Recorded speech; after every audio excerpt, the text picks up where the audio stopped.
ಶ್ರೀ ಗುರುಭ್ಯೋ ನಮಃ. ಹರಿ ಓಂ.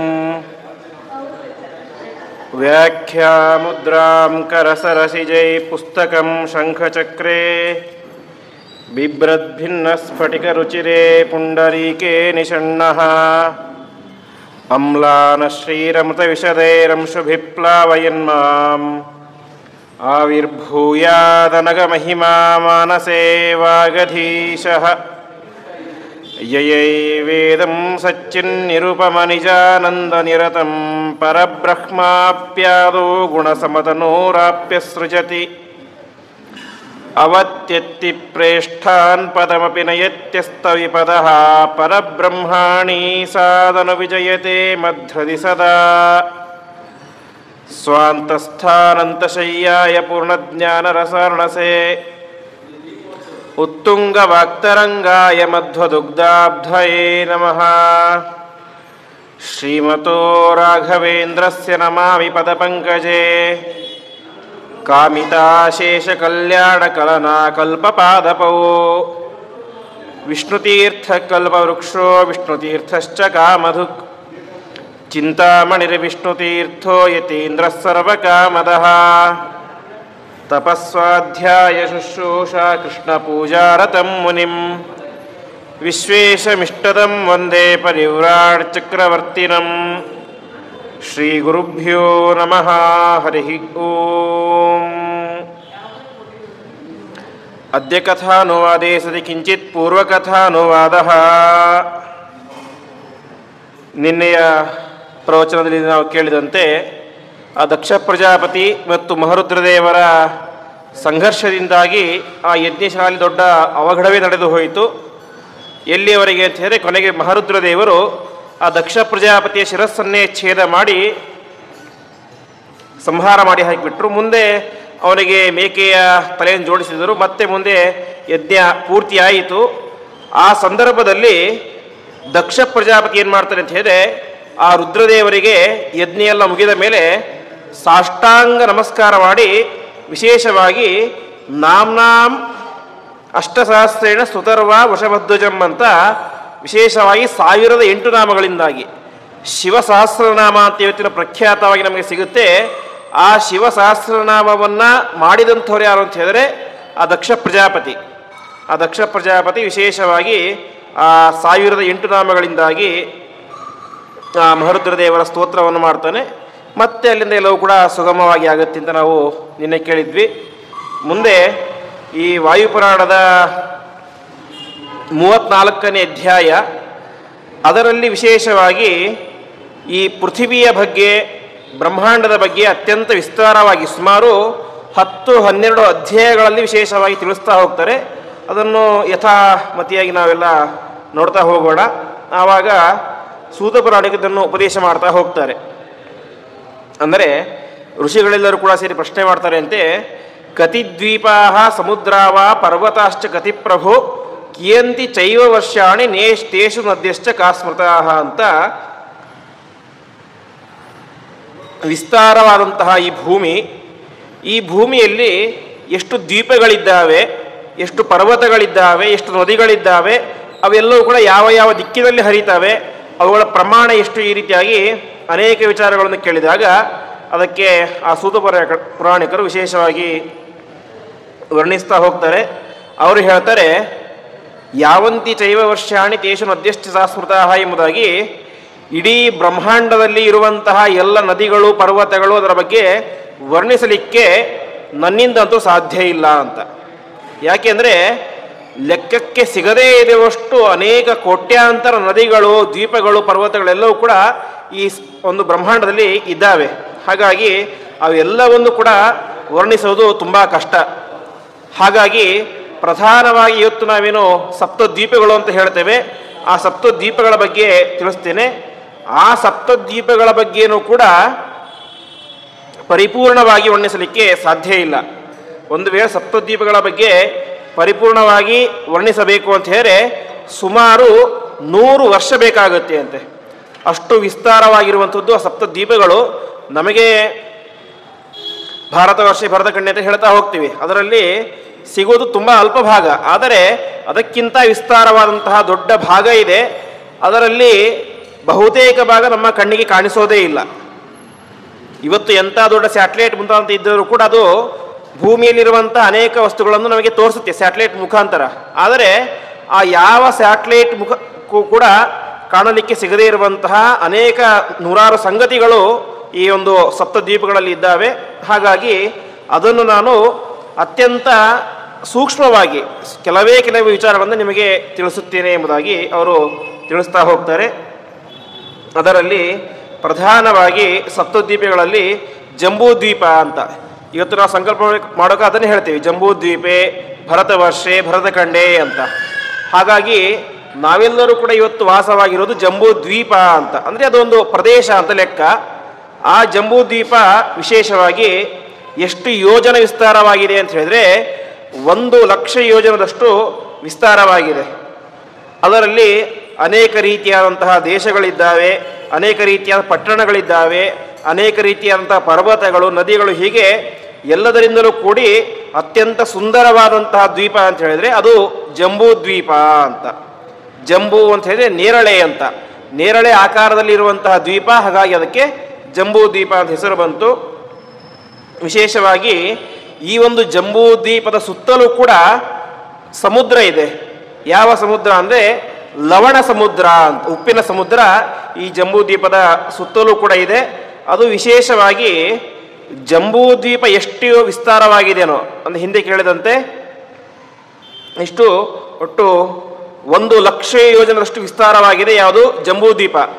ಅದರ ಸುತ್ತಲೂ ಕೂಡ ಅಷ್ಟೇ ವಿಸ್ತಾರವಾದಂತಹ 1,00,000 ಯೋಜನದಷ್ಟು ವಿಸ್ತಾರವಾದಂತಹ ಲವಣ ಸಮುದ್ರ ಎಂಬುದು ಇದೆ ಎಂಬುದಾಗಿ ತಿಳಿಸ್ತಾ ಇದ್ದಾರೆ. ಈ ರೀತಿಯಾಗಿ ಅದರಲ್ಲಿ ಅನೇಕ ರೀತಿಯಾದ ವರ್ಷಗಳಿದ್ದಾವೆ. ವರ್ಷಗಳು ಅಂತ ನಾವು ಹೇಳುವಂಥ ಇಯರ್, ಈ ವರ್ಷ ಅಲ್ಲ, ವರ್ಷ ಅಂದರೆ ಅದು ಒಂದು ಕೂಡ ಒಂದು ಪ್ರದೇಶ ಅಂತ ಅರ್ಥ. ಈ ರೀತಿಯಾಗಿ ಅದು ವ್ಯಾಪ್ತವಾಗಿದೆ ಎಂಬುದಾಗಿ ತಿಳಿಸ್ತಾ ಇದ್ದಾರೆ. ಅದರಲ್ಲಿ ಅನೇಕ ಪರ್ವತಗಳಿದ್ದಾವೆ ಯಾವ ಆ ಒಂದು ಜಂಬೂ ದ್ವೀಪದಲ್ಲಿ. ಅದರಲ್ಲಿ ವಿಶೇಷವಾಗಿ ಮೊದಲ ಪರ್ವತ ಯಾವುದು ಅಂತ ಹೇಳಿದ್ರೆ ಹಿಮಾಲಯ ಎನ್ನುವಂತಹ ಪರ್ವತ. ಹಿಮಾಲಯ ಪರ್ವತ ವಿಶೇಷವಾಗಿ ಕಾಳಿದಾಸ ತನ್ನ ಒಂದು ರಘುವಂಶದಲ್ಲಿ ಹೇಳ್ತಾನೆ. ಹಿಮಾಲಯ ಪರ್ವತ ಹೇಗಿದೆ ಅಂತ ಹೇಳಿದ್ರೆ ಪೂರ್ವಾಪರವು ತೋಯ ನಿಧಿವಗಾಹ್ಯ ಸ್ಥಿತ ಪೃಥಿವ್ಯ ಇವ ಮಾನದಂಡ ಅಂತ. ಅಂದರೆ ಈ ಒಂದು ಜಾಗ ಇಷ್ಟುದ್ದ ಇದೆ ಅಂತ ನಾವು ಅಳೆಯೋದಕ್ಕೆ ಏನು ಮಾಡ್ತೇವೆ, ಒಂದು ಯಾವುದೋ ಟೇಪ್ ಇತ್ಯಾದಿ ಅಂತಂದು ಅಳತೆ ಮಾಡ್ತೀವಿ, ಇಷ್ಟು ಅಡಿ ಇದೆ ಅಂತ. ಹಾಗೆ ಇಡೀ ಭೂಮಿಯನ್ನು ಅಳತೆ ಮಾಡಲಿಕ್ಕೆ ಅಷ್ಟು ದೊಡ್ಡ ಅಳತೆ ಕೋಲಿಲ್ಲ, ಟೇಪ್ ಇಲ್ಲ ನಮ್ಮ ಹತ್ರ. ಮತ್ತು ಇಡೀ ಭೂಮಿಯನ್ನು ಅಳತೆ ಮಾಡಲಿಕ್ಕಿರುವಂಥ ದೊಡ್ಡ ಟೇಪ್ನಂತೆ ಯಾವುದಿದೆ ಅಂತ ಹೇಳಿದ್ರೆ ಈ ಹಿಮಾಲಯ ಪರ್ವತ ಇದೆ ಅಂತ ಕಾಳಿದಾಸ ವರ್ಣನೆ ಮಾಡ್ತಾನೆ. ಅಂದರೆ ಅಷ್ಟು ವಿಸ್ತಾರವಾದದ್ದು ಹಿಮಾಲಯ ಪರ್ವತ ಅಂತ. ಆ ರೀತಿಯಾಗಿ ಹಿಮಾಲಯ ಪರ್ವತ ಎಂಬುದು ಮೊದಲ ಪರ್ವತ. ಅದಾದ ಮೇಲೆ ಹೇಮಕೂಟ ಅನ್ನುವಂತಹ ಪರ್ವತ. ಹೇಮಕೂಟ ಅಂದರೆ ಹೆಸರಿಗೆ ತಕ್ಕಂತೆ ಬಂಗಾರದ ಶಿಖರಗಳು. ಅದೆಲ್ಲ ಕೂಡ ನಮಗಿವತ್ತು ಕಾಣಲಿಕ್ಕೆ ಸಿಗೋದಿಲ್ಲ. ಆ ರೀತಿಯಾದಂತಹ ಇದೆ, ಪರ್ವತ ಇದೆ. ಅದಾದ ಮೇಲೆ ನಿಷದ ಎಂಬಂತಹ 3ನೇ ಪರ್ವತ. ಅದಾದ ಮೇಲೆ ಪ್ರಧಾನವಾದದ್ದು ಮೇರು ಪರ್ವತ. ನಾವು ಇವತ್ತೆಲ್ಲ ಹೇಳಿರ್ತೇವೆ ಮೇರೋಹೋ ದಕ್ಷಿಣ ದಿಗ್ಭಾಗೆ ಅಂತ ಹೇಳ್ತೇವೆ ಸಂಕಲ್ಪದಲ್ಲಿ. ಆ ರೀತಿಯಾಗಿ ಮೇರು ಪರ್ವತ ಅದು ಕೂಡ ಅತ್ಯಂತ ವಿಸ್ತಾರವಾದಂತಹ ಪರ್ವತ. ಸಾಮಾನ್ಯವಾಗಿ ಪರ್ವತಗಳು ಹೇಗಿರ್ತವೆ, ನಾವೆಲ್ಲ ಯಾವುದಾದ್ರು ಪರ್ವತ ನೋಡಿರ್ತೇವೆ, ಬದರಿಗೆ ಹೋಗಿರ್ತೇವೆ, ಎಲ್ಲ ಪರ್ವತ ನೋಡಿರ್ತೇವೆ, ಎಲ್ಲ ಪರ್ವತ ನೋಡಿರ್ತೇವೆ. ಪರ್ವತ ಹೇಗಿರುತ್ತೆ ಸಾಮಾನ್ಯವಾಗಿ ಹೀಗೆ ರಾಶಿಯ ರೀತಿ ಇರುತ್ತೆ. ಮೇಲ್ಗಡೆ ತುದಿ ಚೂಪಾಗಿ ಇರುತ್ತೆ, ಕೆಳಗಡೆ ವಿಸ್ತಾರವಾಗಿ ಬರ್ತಾ ಇರುತ್ತೆ. ಆದರೆ ಮೇರು ಪರ್ವತ ಇದಕ್ಕೆ ಉಲ್ಟಾ ಅಂತೆ. ಮೇರು ಪರ್ವತ ಹೇಗಿದೆ ಅಂತ ಹೇಳಿದ್ರೆ ಕೆಳಗಡೆ ಚೂಪಾಗಿ ಇದೆ, ಮೇಲ್ಗಡೆ ವಿಸ್ತಾರವಾಗಿದೆ. ಒಂದು ಕೋನ್ ಥರ. ಕೋನ್ ಹೇಗಿರುತ್ತೆ, ಕೆಳಗಡೆ ಚೂಪಾಗಿರುತ್ತೆ, ಮೇಲ್ಗಡೆ ಬರ್ತಾ ಬರ್ತಾ ಬರ್ತಾ ಅಗಲ ಹಾಕ್ತಾ ಹೋಗುತ್ತೆ. ಹಾಗೆ ಮೇರು ಪರ್ವತ ಎಂಬುದು ಮೇಲ್ಗಡೆ ವಿಸ್ತಾರವಾಗಿದೆ, ಕೆಳಗಡೆ ಬರ್ತಾ ಬರ್ತಾ ಬರ್ತಾ ಚೂಪಾಗಿದೆ. ಆ ರೀತಿಯಾಗಿ ಉಳಿದ ಪರ್ವತಗಳಿಗಿಂತಲೂ ಕೂಡ ವಿಶಿಷ್ಟವಾದಂತಹ ಪರ್ವತ ಈ ಮೇರು ಪರ್ವತ. ಮೇರು ಪರ್ವತ ಇದಕ್ಕೆ ಈ ರೀತಿಯಾದಂತಹ ಮಹತ್ವ ಯಾಕೆ ಬಂತು ಅಂತ ಹೇಳಿದ್ರೆ ಸಾಕ್ಷಾತ್ ಬ್ರಹ್ಮದೇವರೇ ಇಲ್ಲಿ ವಾಸವಾಗಿದ್ದಾರೆ. ಹಾಗಾಗಿ ಇದಕ್ಕೆ ಎಷ್ಟು ಮಹತ್ವ ಎಂಬುದು ಬಂತು ಎಂಬುದಾಗಿ ತಿಳಿಸ್ತಾ ಇದ್ದಾರೆ. ವಿಶೇಷವಾಗಿ ಇದರಲ್ಲಿ 4 ಭಾಗ ಇದೆ. ಅಂದರೆ ಪೂರ್ವ, ಪಶ್ಚಿಮ, ದಕ್ಷಿಣ, ಉತ್ತರ 4 ದಿಕ್ಕುಗಳಿದ್ದಾವೆ. ಅದರಲ್ಲಿ 4 ದಿಕ್ಕುಗಳು ಕೂಡ ಒಂದೊಂದು ರೀತಿಯಾದ ಬಣ್ಣ ಎಂಬುದು ಇದೆ ಎಂಬುದಾಗಿ ತಿಳಿಸ್ತಾ ಇದ್ದಾರೆ. ಅದರಲ್ಲಿ ಮೇರು ಪರ್ವತದ ಪೂರ್ವ ಭಾಗ ಅದು ಬೆಳ್ಳಗೆ ಇದೆ ಅಂತೆ. ಅದಾದರ ಮೇಲೆ ದಕ್ಷಿಣದ ಭಾಗ ಹಳದಿ ಬಣ್ಣದ್ದಾಗಿದೆ. ಆಮೇಲೆ ಪಶ್ಚಿಮ ಭಾಗ ನೀಲಿ ಬಣ್ಣದ್ದು. ಅದಾದ ಮೇಲೆ ಉತ್ತರದ ಭಾಗ ಅದು ಕೆಂಪ ಬಣ್ಣದಲ್ಲಿ ಇದೆ. ಹೀಗೆ ಇರುವ ಪರ್ವತ ಒಂದೇ ಪರ್ವತ, ಮೇರು ಪರ್ವತ. ಆದರೆ 4 ದಿಕ್ಕಿನಲ್ಲಿಯೂ ಕೂಡ 4 ರೀತಿಯಾದಂಥ ಬಣ್ಣಗಳು, ಬೇರೆ ಬೇರೆ ರೀತಿಯಾದಂಥ ವರ್ಣಗಳು ಇದ್ದಾವೆ ಎಂಬುದಾಗಿ ತಿಳಿಸ್ತಾ ಇದ್ದಾರೆ. ಇದರಲ್ಲಿ ವಿಶೇಷವಾಗಿ ಅನೇಕ ರೀತಿಯಾದಂಥ ಸಿದ್ಧರು, ಚಾರಣರು, ಋಷಿಮುನಿಗಳು ಎಲ್ಲರೂ ಕೂಡ ವಿಶೇಷವಾಗಿ ಸೇವೆ ಮಾಡ್ತಾ ಇದ್ದಾರೆ. ಹಾಗಾಗಿ ಇದಕ್ಕೆ ಪರ್ವತ ರಾಜ ಎಂಬುದಾಗಿ ಕರೀತಾರೆ ಅಂತ. ಏತೇ ಪರ್ವತ ರಾಜಾನಃ ಸಿದ್ಧ ಚಾರಣ ಸೇವಿತಾ ಎಂಬುದಾಗಿ ತಿಳಿಸ್ತಾ ಇದ್ದಾರೆ. ಇದು ಎಲ್ಲ ಪರ್ವತಗಳಿಗೂ ಕೂಡ ರಾಜನ ಸ್ಥಾನದಲ್ಲಿ ಇರುವುದು ಯಾವುದು ಅಂತ ಹೇಳಿದ್ರೆ ಅದು ಮೇರು ಪರ್ವತ ಎಂಬುದಾಗಿ. ಈ ವಿಶೇಷವಾಗಿ ಮೇರು ಪರ್ವತ ಇದರ ಮಧ್ಯದ ಜಾಗ, ಇಡೀ ಮೇರು ಪರ್ವತ ಅಲ್ಲ, ಕೇವಲ ಮೇರು ಪರ್ವತದ ಮಧ್ಯದ ಭಾಗ ಅದು 9,000 ಯೋಜನದಷ್ಟು ವಿಸ್ತಾರವಾಗಿದೆ ಎಂಬುದಾಗಿ ತಿಳಿಸ್ತಾ ಇದ್ದಾರೆ. ಆ ಮೇರು ಪರ್ವತದ ಮಧ್ಯಭಾಗದಲ್ಲಿ ಏನೇ ಇಲಾವೃತ ಎನ್ನುವಂಥ ಒಂದು ಖಂಡ ಇದೆ. ಖಂಡ ಅಂತ ಹೇಳಿ ಇವತ್ತು ನಾವು ಕೇಳುವಂತಹ ಯುರೋಪ್ ಖಂಡ, ಏಷ್ಯಾ ಖಂಡ ಅದಲ್ಲ, ಅದನ್ನು ಮೀರಿದಂತಹ ಅತ್ಯಂತ ದೊಡ್ಡ ಭಾಗ ಅದು ಇಲಾವೃತ ಖಂಡ ಎಂಬುದಾಗಿ ಕರೀತಾ ಇದ್ದಾರೆ. ಆ ಇಲಾವೃತ ಖಂಡದ ಮಧ್ಯದಲ್ಲಿ ವಿಶೇಷವಾಗಿ ಅಗ್ನಿ ಎಂಬುದು ಸದಾಕಾಲ ಉರಿತಾ ಇರುತ್ತೆ ಎಂಬುದಾಗಿ ತಿಳಿಸ್ತಾ ಇದ್ದಾರೆ. ಹೀಗೆ ಅಲ್ಲಿಯೂ ಕೂಡ ಅನೇಕ ರೀತಿಯಾದ ಪರ್ವತಗಳಿದ್ದಾವೆ. ಈ ರೀತಿಯಾಗಿ ತಿಳಿಸಿ ಮುಂದೆ ನೀರ ಎಂಬಂಥ ಪರ್ವತ ಇದೆ, ನಿಷಧ ಎಂಬಂಥ ಪರ್ವತ ಇದೆ, ಶೃಂಗವಂತ ಎನ್ನುವಂಥ ಪರ್ವತ ಇದೆ. ಆ ಎಲ್ಲ ಪರ್ವತಗಳಲ್ಲೂ ಕೂಡ ಅನೇಕ ರೀತಿಯಾದಂತಹ ಜಲಪಾತಗಳು, ಫಾಲ್ಸ್ ಹರಿತಾ ಇರ್ತವೆ ಅಂತ. ಆ ಜಲಪಾತಗಳಲ್ಲಿ ಅದು ನೀರು ಯಾವ ರೀತಿ ಇದೆ ಅಂತ ತಿಳಿಸ್ಬೇಕಾದ್ರೆ ಮೇಲ್ಗಡೆ ನಿಂತು ನೋಡಿದರೆ ಆ ಜಲಪಾತದ ಕೆಳಗಿರುವಂಥ ಕಲ್ಲು ಕೂಡ ಪರಿಶುದ್ಧವಾಗಿ ಕಾಣಿಸುತ್ತಾ ಇತ್ತಂತೆ. ಆ ರೀತಿಯಾಗಿ ಯಾವುದೇ ರೀತಿಯಾದ ಕೊಳೆ ಇಲ್ಲ. ಯಾಕೆ ಕೊಳೆ ಮಾಡೋದು ಯಾರು? ನಾವು ನೀವು ಮಾಡೋದು, ಮನುಷ್ಯರು ಮಾಡೋದು. ಆ ಸಿದ್ಧರು, ಚಾರಣರು, ದೇವತೆಗಳು, ಋಷಿಮುನಿಗಳು ಅದು ಕೊಳೆ ಮಾಡುವಂಥವರಲ್ಲ. ಹೊರತು ಸ್ವಯಂ ಹಿ ತೀರ್ಥಾನಿ ಪುನಂತಿ ಎಂಬುದಾಗಿ ಹೇಳುವಂತೆ ಅವರು ಹೋಗಿ ಸ್ನಾನ ಮಾಡಿದರೆ ಏನಾಗುತ್ತೆ, ನದಿಗಳಲ್ಲಿರುವಂಥ ಕೊಳೆ ಹೋಗುತ್ತೆ ಅಂತೆ. ನಾವು ಸ್ನಾನ ಮಾಡಿದರೆ ನಮ್ಮ ಕೊಳೆ ನದಿಯಲ್ಲಿ ಬೀಳುತ್ತೆ. ಆ ಕೊಳೆ ಕ್ಲೀನ್ ಮಾಡೋರು ಯಾರು? ದೊಡ್ಡ ದೊಡ್ಡ ಜ್ಞಾನಿಗಳು ಅಲ್ಲಿ ಹೋಗಿ ಸ್ನಾನ ಮಾಡಿದಾಗ ಅದರ ಪಾವಿತ್ರ್ಯತೆ ಜಾಸ್ತಿ ಆಗುತ್ತೆ ಅಂತ. ಹಾಗಾಗಿ ಅಲ್ಲಿ ನಮ್ಮ ನಿಮ್ಮಂಥ ಮನುಷ್ಯರು ಹೋಗಲಿಕ್ಕೆ ಸಾಧ್ಯನೇ ಇಲ್ಲ ಮೇರು ಪರ್ವತದ ಮೇಲ್ಭಾಗದಲ್ಲಿ. ಹಾಗಾಗಿ ಅದು ಕೊಳೆ ಆಗಲಿಕ್ಕೆ ಸಾಧ್ಯನೇ ಇಲ್ಲ. ಹಾಗಾಗಿ ನೀರು ಎಂಬುದು ಅಷ್ಟು ಪರಿಶುದ್ಧವಾಗಿತ್ತು ಎಂಬುದಾಗಿ ಕರೀತಾ ಇದ್ದಾರೆ. ಅಲ್ಲಿ ಹಿಮವತ ಎನ್ನುವಂಥ ಪರ್ವತ ಇದೆ, ಅದರಲ್ಲಿ ವಿಶೇಷವಾಗಿ ಭಾರತ ವರ್ಷ ಎನ್ನುವುದು ಇದೆ ಎಂಬುದನ್ನು ತಿಳಿಸ್ತಾ ಇದ್ದಾರೆ. ಹೀಗಾಗಿ ನಾವು ಇರುವುದು ಇವತ್ತಲ್ಲಿ ಭಾರತ ವರ್ಷದಲ್ಲಿ. ಆ ಭಾರತ ವರ್ಷ ಇರುವುದು ಆ ಮೇರು ಪರ್ವತದ ಒಂದು ಭಾಗವಾದಂತಹ ಹೈಮವತ ಅಂದರೆ ಹಿಮವತ ಎನ್ನುವಂತಹ ಒಂದು ಪರ್ವತದಲ್ಲಿ ಎಂಬುದಾಗಿ ತಿಳಿಸ್ತಾ ಇದ್ದಾರೆ. ಅದರ ಮುಂದೆ ಹೇಮಕೂಟ ಎನ್ನುವಂಥ ಪರ್ವತ ಇದೆ, ಅಲ್ಲಿ ಕಿಂಪುರುಷ ವರ್ಷ, ಅದರಿಂದ ಮುಂದೆ ಹರಿವರ್ಷ, ಮುಂದೆ ಇಲಾವೃತ ವರ್ಷ, ಹೀಗೆ ವರ್ಷಗಳು ಇದ್ದಾವೆ ಎಂಬುದಾಗಿ ತಿಳಿಸ್ತಾ ಇದ್ದಾರೆ. ಇದರಲ್ಲಿ ಅನೇಕ ರೀತಿಯ ಪರ್ವತಗಳು. ಅದೇ ರೀತಿಯಾಗಿ ಯಾವ ಮೇರು ಪರ್ವತದ ಪಶ್ಚಿಮ ಭಾಗದಲ್ಲಿ ಗಂಧಮಾದನ ಎನ್ನುವಂತಹ ಪರ್ವತ ಇದೆ. ಗಂಧಮಾದನದ ಪರ್ವತ ಕಥೆಯನ್ನು ನಾವು ಇದರಲ್ಲಿ ಕೇಳ್ತೇವೆ. ಯಾವ ರಾಮಾಯಣ ಸಂದರ್ಭದಲ್ಲಿ ಹನುಮಂತ ಹೋಗಿ ತೆಗೆದುಕೊಂಡು ಬಂದಂತಹ ಪರ್ವತ, ಆ ರೀತಿಯಾದಂಥ ಪರ್ವತ ಇದೆ. ಅದಾದ ಮೇಲೆ ಮಾಲ್ಯವತ್ ಎನ್ನುವಂತಹ ಪರ್ವತ ಇದೆ. ಈ ರೀತಿಯಾಗಿ ಅನೇಕ ರೀತಿಯಾದ ಪರ್ವತಗಳಿದ್ದಾವೆ. ಆ ಪರ್ವತದಲ್ಲಿಯೇ ಅವತಾರ ಮಾಡಿದವರು ಯಾರು ಅಂತ ಹೇಳಿದ್ರೆ ಮಹರುದ್ರ ದೇವರು ಅಂತೆ. ಆ ಮೇರು ಪರ್ವತದಲ್ಲಿಯೇ ಮಹರುದ್ರ ದೇವರ ಅವತಾರ ಆಗಿದ್ದು. ಯಾಕೆಂದರೆ ಬ್ರಹ್ಮದೇವರು ಅಲ್ಲೇ ವಾಸವಾಗಿದ್ದರು. ಬ್ರಹ್ಮದೇವರು ಮಹರುದ್ರ ದೇವರನ್ನು ಸೃಷ್ಟಿ ಮಾಡಿದಂತಹ ತಂದೆ, ಪಿತೃ. ಹಾಗಾಗಿ ಅವರು ಇದ್ದದಲ್ಲೇ, ಹಾಗಾಗಿ ಮಹರುದ್ರ ದೇವರು ಅಲ್ಲೇ ಅವತಾರ ಮಾಡಿದ್ದು ಎಂಬುದಾಗಿ ತಿಳಿಸಿ ವಿಶೇಷವಾಗಿ ಅಲ್ಲಿ ಒಂದು ಪ್ರಧಾನವಾದಂಥ ಒಂದು ಕಮಲಪತ್ರ ಇದೆ ಎಂಬುದಾಗಿ ತಿಳಿಸ್ತಾ ಇದ್ದಾರೆ. ಆ ಕಮಲಪತ್ರಕ್ಕೆ ಕೇವಲ 4 ಎಲೆಗಳು. ಆ 4 ಎಲೆಗಳಲ್ಲಿ 4 ದ್ವೀಪಗಳಿದ್ದಾವೆ. ಅದೇ ರೀತಿಯಾಗಿ ಆ ಕಮಲದ ಹೂವಿನ ಮಧ್ಯದಲ್ಲಿ ಒಂದು ಚಿಕ್ಕದಾದಂಥ ಗೊಂಡೆ ಥರ ಇರುತ್ತೆ, ಚಿಕ್ಕದಾದಂಥ ಒಂದು ನಾಳ ಅಂತ ಕರೀತಾರೆ. ಆ ನಾಳದಲ್ಲಿ ಇರುವಂಥದ್ದು ಯಾವುದು ಅಂತ ಹೇಳಿದ್ರೆ ಮೇರು ಪರ್ವತ. ಹೀಗೆ ಕಮಲದ ಮಧ್ಯದಲ್ಲಿ ಇರುವಂಥದ್ದು ಆ ಮೇರು ಪರ್ವತ ಎಂಬುದಾಗಿ ತಿಳಿಸ್ತಾ ಇದ್ದಾರೆ. ಹೀಗೆ ಆ ಮೇರು ಪರ್ವತದ ವಿಶೇಷವಾದಂತಹ ಮಹಿಮೆಯನ್ನು ಹೇಳಿ, ಆ ಮೇರು ಪರ್ವತ ಒಟ್ಟು ಟೋಟಲ್ ಆಗಿ ಎಷ್ಟು ಇದೆ ಅಂತ ಹೇಳಿದ್ರೆ ಒಟ್ಟು 16,000 ಯೋಜನದಷ್ಟು ಮೇಲಕ್ಕೆ ಬೆಳೆದಿದೆ ಅಂತೆ.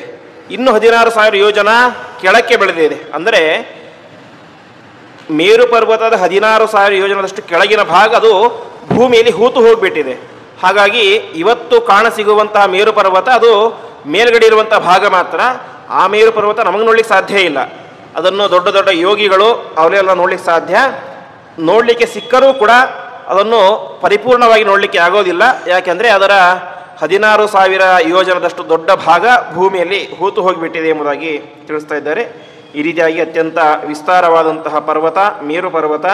ಈ ಮೇರು ಪರ್ವತದಲ್ಲಿಯೇ ಅನೇಕ ರೀತಿಯಾದಂತಹ ದೇವತೆಗಳು, ತತ್ರ ದೇವಗಣ ಸರ್ವೇ ಗಂಧರ್ವೋರಗ ರಾಕ್ಷಸಾಹ ಶೈಲರಾಜೈ ಪ್ರದರ್ಶಂತೆ ಶುಭಾಶ್ಚ ಅಪ್ಸರಸಾಂಗಣಾಹ ಎಂಬುದಾಗಿ ಅನೇಕ ರೀತಿಯಾದಂತಹ ದೇವತೆಗಳು, ಗಂಧರ್ವರು, ಅನೇಕ ರೀತಿಯಾದಂಥ ಸರ್ಪಗಳು, ಅನೇಕ ರೀತಿಯಾಗಿ ಕೆಳಗಡೆ ಭಾಗದಲ್ಲಿ ಅನೇಕ ರೀತಿಯಾದಂಥ ರಾಕ್ಷಸರು, ಅಪ್ಸರಾ ಸ್ತ್ರೀಯರು, ಹೀಗೆ ಎಲ್ಲರೂ ಕೂಡ ವಾಸವಾಗಿದ್ದಾರೆ ಎಂಬುದಾಗಿ ತಿಳಿಸ್ತಾ ಇದ್ದಾರೆ.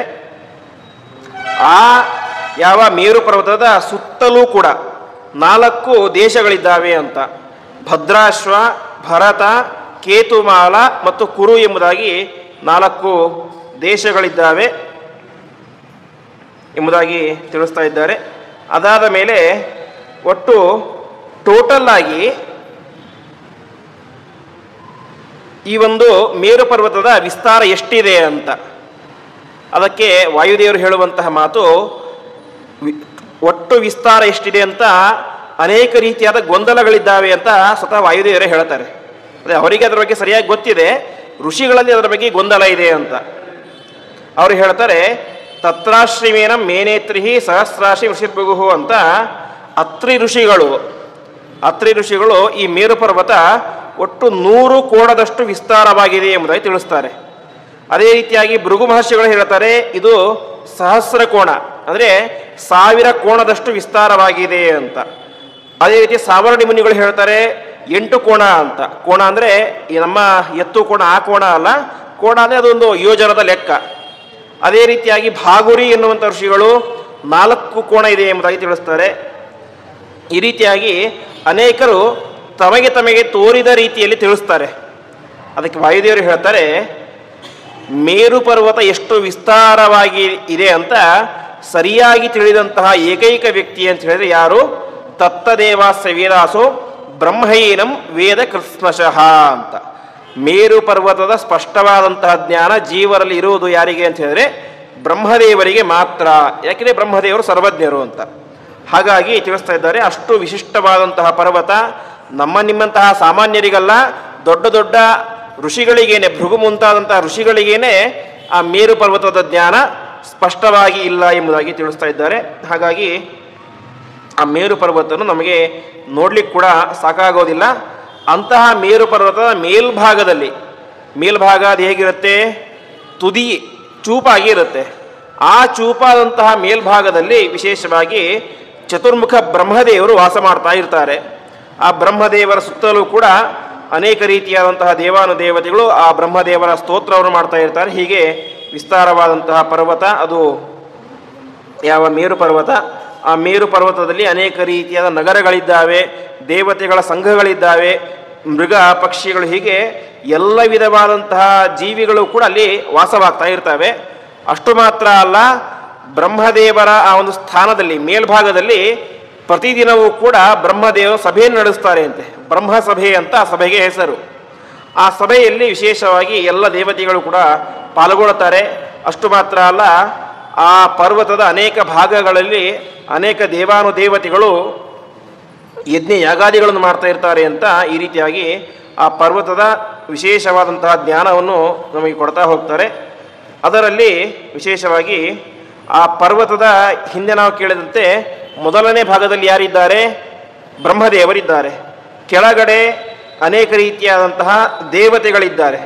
ಮುಂದೆ ಮೂರನೇ ಭಾಗದಲ್ಲಿ, ಮೂರನೇ ಅಂತಸ್ತಿನಲ್ಲಿ ಯಾರಿದ್ದಾರೆ ಅಂತ ಹೇಳಿದ್ರೆ ಯಮದೇವರ ಸಭೆ ಎಂಬುದು ಮೂರನೇ ಅಂತಸ್ತಿನಲ್ಲಿ ಇದೆ ಎಂಬುದಾಗಿ ತಿಳಿಸ್ತಾರೆ.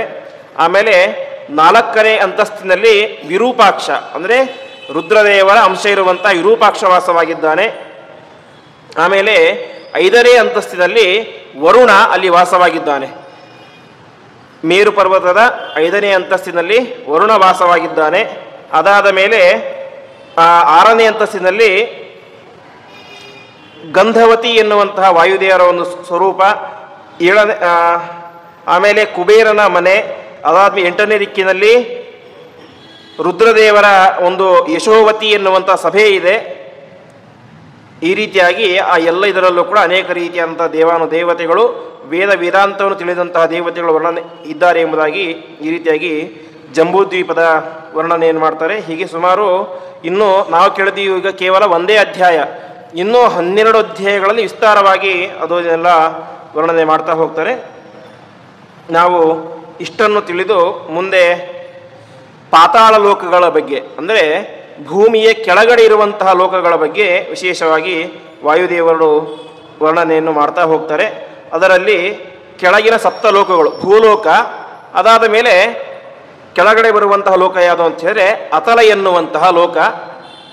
ಆಮೇಲೆ ವಾಸ್ತವಿಕವಾಗಿ ನಾವು ಬೇರೆ ಪುರಾಣಗಳಲ್ಲಿ, ಭಾಗವತಾದಿಗಳಲ್ಲಿ ಮತ್ತು ಆಚಾರ್ಯರು ತಿಳಿಸುವಂತಹ ಕ್ರಮ ಏನು ಅಂತ ಹೇಳಿದ್ರೆ ಅತಳ ಆದಮೇಲೆ ವಿತಳ, ಆಮೇಲೆ ಸುತಲ ಅಂತ.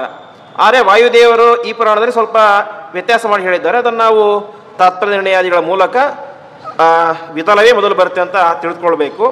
ಹೀಗೆ ಮೊದಲು ಅತಲ, ಅನಂತರ ಬರುವುದಂಥದ್ದು ಸುತಲ ಎನ್ನುವಂತಹ ಲೋಕ, 3ನೇದ್ದು ವಿತಲ ಎನ್ನುವಂತಹ ಲೋಕ, 4ನೇದ್ದು ಗಭಸ್ಥಲ, 5ನೇದ್ದು ಮಹಾತಲ, 6ನೇದ್ದು ಶ್ರೀತಲ, 7ನೇದ್ದು ಪಾತಾಳ ಅಂತ ಕರೀತಾ ಇದ್ದಾರೆ. ಈ ರೀತಿಯಾಗಿ ಕೆಳಗಿನ 7 ಲೋಕಗಳ ಬಗ್ಗೆ ಹೇಳಿ ಅದರಲ್ಲಿ ಮೊದಲನೆಯ ಲೋಕ ಯಾವುದು ಅಂತ ಹೇಳಿದ್ರೆ ಅತಲ ಎನ್ನುವಂತಹ ಲೋಕ. ಅತಲ ಎನ್ನುವಂತಹ ಲೋಕದಲ್ಲಿ ಭೂಮಿ ಅಂದರೆ ಒಂದು ಬೇಸ್ಮೆಂಟ್ ಯಾವ ರೀತಿ ಇರುತ್ತೆ ಅಂತ ಹೇಳಿದ್ರೆ ಕರಿ ಬಣ್ಣದ ಭೂಮಿ ಇರುತ್ತೆ ಅಂತೆ. ಸುತಲ ಲೋಕದಲ್ಲಿ ನೆಲ ಯಾವ ರೀತಿ ಇರುತ್ತೆ ಅಂತ ಹೇಳಿದ್ರೆ ಬಿಳಿ ಬಣ್ಣದ ನೆಲ. ಆಮೇಲೆ 3ನೇ ಲೋಕದಲ್ಲಿ ಯಾವ ರೀತಿ ಇರುತ್ತೆ ಅಂತ ಹೇಳಿದ್ರೆ ಕೆಮ್ಮಣ್ಣಿನ ನೆಲ ಎಂಬುದು ಇರುತ್ತೆ. 4ನೇ ಇದರಲ್ಲಿ ಹೊಂಬಣ್ಣದ ನೆಲ. 5ನೇ ಲೋಕದಲ್ಲಿ ಮಹಾತಲ ಲೋಕದಲ್ಲಿ ಸಕ್ಕರೆಯ ನೆಲ ಇರುತ್ತೆ ಅಂತೆ. ಅಂದರೆ ಕೆಳಗಡೆ ನೋಡಿದರೆ ಮಣ್ಣು ಇದೆಲ್ಲ ಇರೋದಿಲ್ಲ, ಕೇವಲ ಸಕ್ಕರೆ ಎಂಬುದು ಇರುತ್ತೆ. ಅದಾದ ಮೇಲೆ 6ನೇ ನೆಲ ಶ್ರೀತಲದಲ್ಲಿ ಶಿಲಾಮಯ ಕಲ್ಲಿನಿಂದ ಕೂಡಿದಂತಹ ನೆಲ ಇರುತ್ತೆ. 7ನೇದಲ್ಲಿ ಪಾತಾಳ ಲೋಕ. ಪಾತಾಳ ಲೋಕ ಸಂಪೂರ್ಣವಾಗಿ ಅದರ ನೆಲ ಎಂಬುದು ಹೇಗಿರುತ್ತೆ ಅಂತ ಹೇಳಿದ್ರೆ ಸುವರ್ಣಮಯವಾದಂತಹ ನೆಲ, ಅದು ಪಾತಾಳ ಲೋಕದಲ್ಲಿರುವಂತಹ ನೆಲ. ಹಾಗಾಗಿ ಪಾತಾಳ ಲೋಕದಲ್ಲಿ ಓಡಾಡೋದು ಇದರ ಮೇಲೆ, ಮಣ್ಣಿನ ಮೇಲೆ, ಕಲ್ಲಿನ ಮೇಲೆ ಅಲ್ಲ, ಹೊರತು ಬಂಗಾರದ ಮೇಲೆ ಅಲ್ಲಿ ವಾಸವಾಗಿರುವಂತಹ ಜೀವಿಗಳು ಓಡಾಡ್ತಾ ಇರ್ತಾರೆ ಎಂಬುದಾಗಿ ತಿಳಿಸ್ತಾ ಇದ್ದಾರೆ. ಅದಾದ ಮೇಲೆ ಅಲ್ಲಿ ವಿಶೇಷವಾಗಿ ಅತಲ ಲೋಕದಲ್ಲಿ ನಮೂಚಿ ಎನ್ನುವಂತಹ ಒಬ್ಬ ರಾಕ್ಷಸನ ಮನೆ ಇದೆ ಅಂತ. ನಮೂಚಿ ಎನ್ನುವಂತಹ ರಾಕ್ಷಸ ನಾವು ಭಾಗವತದ 8ಮ ಸ್ಕಂದದಲ್ಲಿ ಕೇಳ್ತೇವೆ. ಇಂದ್ರದೇವರು ಅಂದರೆ ದೇವತೆಗಳಿಗೂ ಮತ್ತು ಅಸುರರು ಸೇರಿಕೊಂಡು ಸಮುದ್ರ ಮಥನವನ್ನು ಮಾಡಿದರು. ಸಮುದ್ರ ಮಥನ ಆದ ಮೇಲೆ ಧನ್ವಂತರಿ ಅಮೃತ ಹಿಡಿದುಕೊಂಡು ಬಂದ, ಕೊನೆಗೆ ಮೋಹಿನಿ ರೂಪದಿಂದಾಗಿ ದೇವತೆಗಳಿಗೆ ಮಾತ್ರ ಬಡಿಸಿದ. ಅದಾದ ಮೇಲೆ ದೊಡ್ಡ ಯುದ್ಧ ಪ್ರಾರಂಭ ಆಯಿತು. ಆವಾಗ ಎಲ್ಲರೂ ಕೂಡ ಅನೇಕರ ಸಂಹಾರ ಮಾಡ್ತಾ ಹೋಗ್ತಾರೆ. ಆದರೆ ಎಷ್ಟು ಪ್ರಯತ್ನ ಮಾಡಿದರೂ ಕೂಡ ಈ ನಮೂಚಿ ಎನ್ನುವಂಥ ರಾಕ್ಷಸನ ಸಂಹಾರ ಮಾಡಲಿಕ್ಕೆ ಸಾಧ್ಯ ಆಗೋದಿಲ್ಲ ಅಂತೆ. ಯಾಕೆ ಅಂತ ಅರ್ಥ ಆಗೋದಿಲ್ಲ. ಆವಾಗ ವಾಯುದೇವರು ಬಂದು ಯಾರಿಗೆ ಹೇಳ್ತಾರೆ? ಇಂದ್ರನಿಗೆ ಹೇಳ್ತಾರೆ ಅಂತೆ, ನಮೂಚಿಗೆ ಒಂದು ವರ ಇದೆ ಅಂತ. ಏನು ವರ? ಅವನು ಮೊದಲು ಬ್ರಹ್ಮದೇವರನ್ನು ಕೇಳ್ತಾನೆ ಅಂತೆ, ನನಗೆ ಅವಧ್ಯತ್ವ ವರ, ಸಾಯದೇ ಇರುವಂತಹ ವರ ಬೇಕು ಅಂತ ಕೇಳ್ತಾನೆ ಅಂತೆ. ಅದಕ್ಕೆ ಬ್ರಹ್ಮದೇವರು ಹೇಳ್ತಾರೆ, ಆ ಶಕ್ತಿ ನನಗೇ ಇಲ್ಲ, ನನ್ನ ಆಯಸ್ಸು ಮೀರಿದ ನನ್ನನ್ನು ಕೂಡ ಪರಮಾತ್ಮ ಏನು ಮಾಡ್ತಾನೆ? ಸಂಹಾರ ಮಾಡ್ತಾನೆ. ಹಾಗಾಗಿ ಆ ವರವನ್ನು ಯಾರಿಗೂ ಕೂಡ ಕೊಡಲಿಕ್ಕೆ ನನಗೆ ಸಾಮರ್ಥ್ಯವೇ ಇಲ್ಲ, ಹಾಗಾಗಿ ಬೇರೆ ವರ ಕೇಳು ಅಂತ. ಅದಕ್ಕೆ ನಮೂಚಿ ವಿಚಾರ ಮಾಡಿ ಒಂದು ವರವನ್ನು ಕೇಳ್ತಾನೆ ಅಂತೆ, ನನಗೆ ಹಸಿಯಾದಂತಹ ಪದಾರ್ಥಗಳಿಂದಲೂ ಮರಣ ಬರಬಾರ್ದು, ಒಣಗಿದಂತಹ ಪದಾರ್ಥಗಳಿಂದಲೂ ಮರಣ ಬರಬಾರ್ದು ಅಂತ. ಜಗತ್ತಿನಲ್ಲಿರೋದು 2 ಪದಾರ್ಥಗಳು. ಈ ಮೈಕು ಒಣಗಿದೆ, ಅದು ಬಟ್ಟೆ ಒದ್ದೆ ಇದ್ರೆ ಒದ್ದೆ ಬಟ್ಟೆ, ಒಂದಾ ಒಣಗಿರುತ್ತೆ ಇಲ್ಲ ಹಸಿ ಇರುತ್ತೆ, 2 ರೀತಿ ಪದಾರ್ಥಗಳಿರೋದು. ಹಾಗಾಗಿ ಅವನನ್ನು ಕೊಲ್ಲಲಿಕ್ಕೆ ಸಾಧ್ಯ ಆಗೋದಿಲ್ಲ. ಎಂತಹ ವಜ್ರಾಯುಧವನ್ನು ಪ್ರಯೋಗ ಮಾಡಿದರೂ ಕೂಡ ಅವನು ಕೊಲ್ಲಲಿಕ್ಕೆ ಸಾಧ್ಯನೇ ಆಗೋದಿಲ್ಲ. ಆವಾಗ ವಾಯುದೇವರು ಒಂದು ಉಪಾಯವನ್ನು ತಿಳಿಸ್ತಾರೆ ಅಂತ ಇಂದ್ರದೇವರಿಗೆ. ನೀವು ಹೇಗೂ ಕೂಡ ಯುದ್ಧ ಮಾಡ್ತಾ ಇದ್ದೀರಿ, ಯುದ್ಧ ಮಾಡ್ತಾ ಇರೋದಿಲ್ಲಿ ಸಮುದ್ರದ ತೀರದಲ್ಲಿ. ಸಮುದ್ರದಲ್ಲಿ ನೊರೆ ಬರುತ್ತೆ. ನೊರೆ ಏನಿರುತ್ತೆ? ಅದು ಈ ಕಡೆ ಹಸಿನೂ ಇರೋದಿಲ್ಲ, ಹಾಗಂತ ಒಣಗಿರೋದಿಲ್ಲ. ಹಾಗಾಗಿ ಆ ನೊರೆಯಿಂದಾಗಿ ಅದನ್ನು ಸಂಹಾರ ಮಾಡುವಂತ ತಿಳಿಸ್ತಾರೆ. ಆವಾಗ ಇಂದ್ರದೇವರು ಆ ನೊರೆಯಲ್ಲಿ ಅಸ್ತ್ರವನ್ನು ಚಿಂತನೆ ಮಾಡಿ ಆ ನೊರೆಯಿಂದಾಗಿ ಆ ನಮೂಚಿಯ ಸಂಹಾರವನ್ನು ಮಾಡ್ತಾರೆ ಅಂತೆ. ಆ ನಮೂಚಿ ವಾಸವಾಗಿದ್ದಿಲ್ಲಿ ಅಂತ ಹೇಳಿದ್ರೆ ಅತಲ ಲೋಕದಲ್ಲಿ. ಅದಾದ ಮೇಲೆ ಅಲ್ಲಿ ಅನೇಕ ರೀತಿಯಾದಂಥ ಶಂಕುಕರ್ಣ, ಕವಂದಾಸುರ ಮುಂತಾದಂತಹ ರಾಕ್ಷಸರ ಮನೆಗಳಿದ್ದಾವೆ. ಅದೇ ರೀತಿಯಾಗಿ ಭೀಮ, ಶೂಲಿದಂತ, ಕಳಿಂಗ, ಧನಂಜಯ ಮುಂತಾದಂತಹ ಅನೇಕ ರೀತಿಯಂಥ ದೊಡ್ಡ ದೊಡ್ಡ ನಗರಗಳು ಆ ಒಂದು ಮೊದಲ ಲೋಕದಲ್ಲಿ ಇದ್ದಾವೆ ಎಂಬುದಾಗಿ ತಿಳಿಸ್ತಾ ಇದ್ದಾರೆ. ಅದೇ ರೀತಿಯಾಗಿ ಅನೇಕ ರೀತಿಯಾದಂಥ ನಾಗಗಳು, ಸರ್ಪಗಳು ಇದ್ದಾವೆ ಎಲ್ಲ ತಿಳಿಸಿ ಮುಂದೆ ಎರಡನೇ ಲೋಕ ಸುತಲ ಲೋಕ. ಆ ಸುತಲ ಲೋಕದಲ್ಲಿ ವಿಶೇಷವಾಗಿ ಮಹಾಜಂಭ ಎನ್ನುವಂತಹ ವ್ಯಕ್ತಿ ವಾಸವಾಗಿದ್ದಾನೆ. ಅವನು ಸುರಕ್ಷಸ ಎನ್ನುವಂತಹ ನಗರವನ್ನು ಆಳ್ತಾ ಇದ್ದಾನೆ ಎಂಬುದಾಗಿ ತಿಳಿಸ್ತಾ ಇದ್ದಾರೆ. ಅದೇ ರೀತಿಯಾಗಿ ಅಲ್ಲಿ ಹಯಗ್ರೀವ, ಕೃಷ್ಣ, ನಿಕುಂಭ, ಶಂಖ, ಗೋಮುಖ ಅಂತ ಅನೇಕ ರೀತಿಯಂಥ ರಾಕ್ಷಸರು ವಾಸವಾಗಿದ್ದಾರೆ. ನಮಗೆ ಕೇಳಿದ ಆಶ್ಚರ್ಯ ಆಗುತ್ತೆ. ಹಯಗ್ರೀವ ಅನ್ನೋದು ಪರಮಾತ್ಮನ ಹೆಸರು, ಕೃಷ್ಣನ ಪರಮಾತ್ಮನ ಹೆಸರು. ಆದರೆ ಅದೇ ಹೆಸರಿನ ಅಸುರರಿದ್ದಾರೆ. ನಾವು ಪುರಾಣದಲ್ಲಿ ಕೇಳಿದಾಗ ಗೊತ್ತಾಗುತ್ತೆ, ಹಯಗ್ರೀವ ಎನ್ನುವಂಥ ಅಸುರ ಕೂಡ ಇದ್ದ ಅಂತ, ಹಯಗ್ರೀವಾಸುರ ಅಂತ. ಹೀಗೆ ಪರಮಾತ್ಮನ ಹೆಸರಿನ ಇವರೆಲ್ಲರೂ ಕೂಡ ಇದ್ದಾರೆ. ಅದೇ ರೀತಿಯಾಗಿ ಅನೇಕ ರೀತಿಯಾದಂಥ ನಾಗಗಳು ಕೂಡ ಅಲ್ಲಿ ವಾಸವಾಗಿದ್ದಾವೆ. ಅದಾದ ಮೇಲೆ ವಿತಲ ಲೋಕದಲ್ಲಿ ವಿಶೇಷವಾಗಿ ಪ್ರಹ್ಲಾದ ಇವರು ವಾಸವಾಗಿದ್ದಾರೆ ಅಂತ ನಾವು ಇದನ್ನು ವ್ಯತ್ಯಾಸ ಮಾಡಿಕೊಳ್ಬೇಕು. ವಾಸ್ತವಿಕವಾಗಿ ಅವನು ಸುತಲ ಲೋಕಕ್ಕೆ ಅಧಿಪತಿ, ಇಲ್ಲಿ ಸ್ವಲ್ಪ ವ್ಯತ್ಯಾಸ ಮಾಡಿ ಹೇಳಿದ್ದಾರೆ. ಹಾಗಾಗಿ ವಿಶೇಷವಾಗಿ ಯಾವ ಪರಮಾತ್ಮ ಅಲ್ಲಿ ಇವತ್ತು ಕೂಡ ಯಾವ ಬಲಿಚಕ್ರವರ್ತಿಯ ಅರಮನೆಯ ಮುಂದ್ಗಡೆ ದ್ವಾರಪಾಲಕನಾಗಿ ಯಾರು ನಿಂತಿದ್ದಾರೆ, ಪರಮಾತ್ಮ ನಿಂತಿದ್ದಾನೆ. ಅಲ್ಲಿ ಪ್ರಹ್ಲಾದ, ಅದೇ ರೀತಿಯಾಗಿ ಅನುಹ್ಲಾದ ಮುಂತಾದಂಥ ಎಲ್ಲರೂ ಕೂಡ ಅಲ್ಲಿ ವಾಸವಾಗಿದ್ದಾರೆ ಎಂಬುದಾಗಿ ತಿಳಿಸ್ತಾ ಇದ್ದಾರೆ. ಹೀಗೆ ಆ ಲೋಕದಲ್ಲಿಯೂ ಕೂಡ ಅನೇಕ ರೀತಿಯಂಥ ಸಾವಿರಾರು ಪಟ್ಟಣಗಳಿದ್ದಾವೆ ಅಂತ. ಮುಂದೆ ನಾಲ್ಕನೆಯದ್ದು ಗಭಸ್ಥಳ ಎನ್ನುವಂತಹ ಲೋಕ. ಆ ಲೋಕದಲ್ಲಿ ಕಾಲನೇಮಿ, ನಾವು ಕಾಲನೇಮಿ ಬಗ್ಗೆ ತುಂಬ ಕೇಳ್ತೇವೆ. ಕಲಿಯನ್ನು ಬಿಟ್ಟ ಮೇಲೆ ಮುಂದೆ ಭಾರಿ ಪವರ್ಫುಲ್ ಅಂತ ಹೇಳಿದ್ರೆ ಅದು ಕಾಲನೇಮಿ ಅಂತ. ಆ ರೀತಿಯಾದಂಥ ಕಾಲನೇಮಿ ಅಲ್ಲಿ ವಾಸವಾಗಿದ್ದಾನೆ. ಅದರಲ್ಲಿ ಅನೇಕ ರೀತಿಯ ಪಕ್ಷಿಗಳು ವಾಸವಾಗಿದ್ದಾವೆ. ಅದೇ ಆದ ಮೇಲೆ ಐದನೆಯದ್ದು ಮಹಾತಲ ಎನ್ನುವಂತಹ ಲೋಕ. ಅಲ್ಲಿ ವಿರೋಚನ ಅಲ್ಲಿ ವಾಸವಾಗಿದ್ದಾನೆ. ವಿರೋಚನ ಅಂತ ಹೇಳಿದ್ರೆ ಯಾರು, ಬಲಿಚಕ್ರವರ್ತಿಯ ತಂದೆ. ವೈರೋಚನೆ ಕರ್ಮಫಲೇಶು ಜುಷ್ಟಾಮ್ ಅಂತ ವೇದಮಂತ್ರ ಹೇಳುವಂತೆ ವಿರೋಚನನ ಮಗ ಅಲ್ಲಿ ಬಲಿಚಕ್ರವರ್ತಿ, ಅಲ್ಲಿ ವಿರೋಚನೆ ಎಂಬುದು ವಾಸವಾಗಿದ್ದಾನೆ. ಅಲ್ಲಿ ವೈಢೂರ್ಯ, ಅಗ್ನಿಜಿಕ್ವ, ಹಿರಣ್ಯಾಕ್ಷ, ಕರ್ಮಾರ, ನಾಗ, ಸ್ವಸ್ತಿಕ ಅಂತ ಅನೇಕ ರೀತಿಯಂತಹ ದೈತ್ಯರು ವಾಸವಾಗಿದ್ದಾರೆ. ಆಮೇಲೆ ಆರನೆಯದ್ದು ಶಿಲಾಮಯ ಎನ್ನುವಂತಹ ಲೋಕ, ಶ್ರೀತಲ ಎನ್ನುವಂತಹ ಲೋಕ. ಶ್ರೀತಲ ಅಂದರೆ ರಸಾತಲ ಅಂತ, ಅದಕ್ಕೆ ಇನ್ನೊಂದು ಹೆಸರು ಶ್ರೀತಲ ಅಂತ. ಅಲ್ಲಿ ವಿಶೇಷವಾಗಿ ಕೇಸರಿ ಎನ್ನುವಂಥ ಒಬ್ಬ ದೈತ್ಯ ವಾಸವಾಗಿದ್ದಾನೆ. ಅವನು ಅದಕ್ಕೆ ರಾಜನಾಗಿದ್ದಾನೆ. ಅದೇ ರೀತಿಯಾಗಿ ಅಲ್ಲಿ ಸುಲೋಮಾನ, ಮಹಿಷ, ಸುಪರ್ಣ ಎನ್ನುವಂಥ ಅನೇಕ ರಾಕ್ಷಸರು ವಾಸವಾಗಿದ್ದಾರೆ. ಆ ಲೋಕದಲ್ಲಿ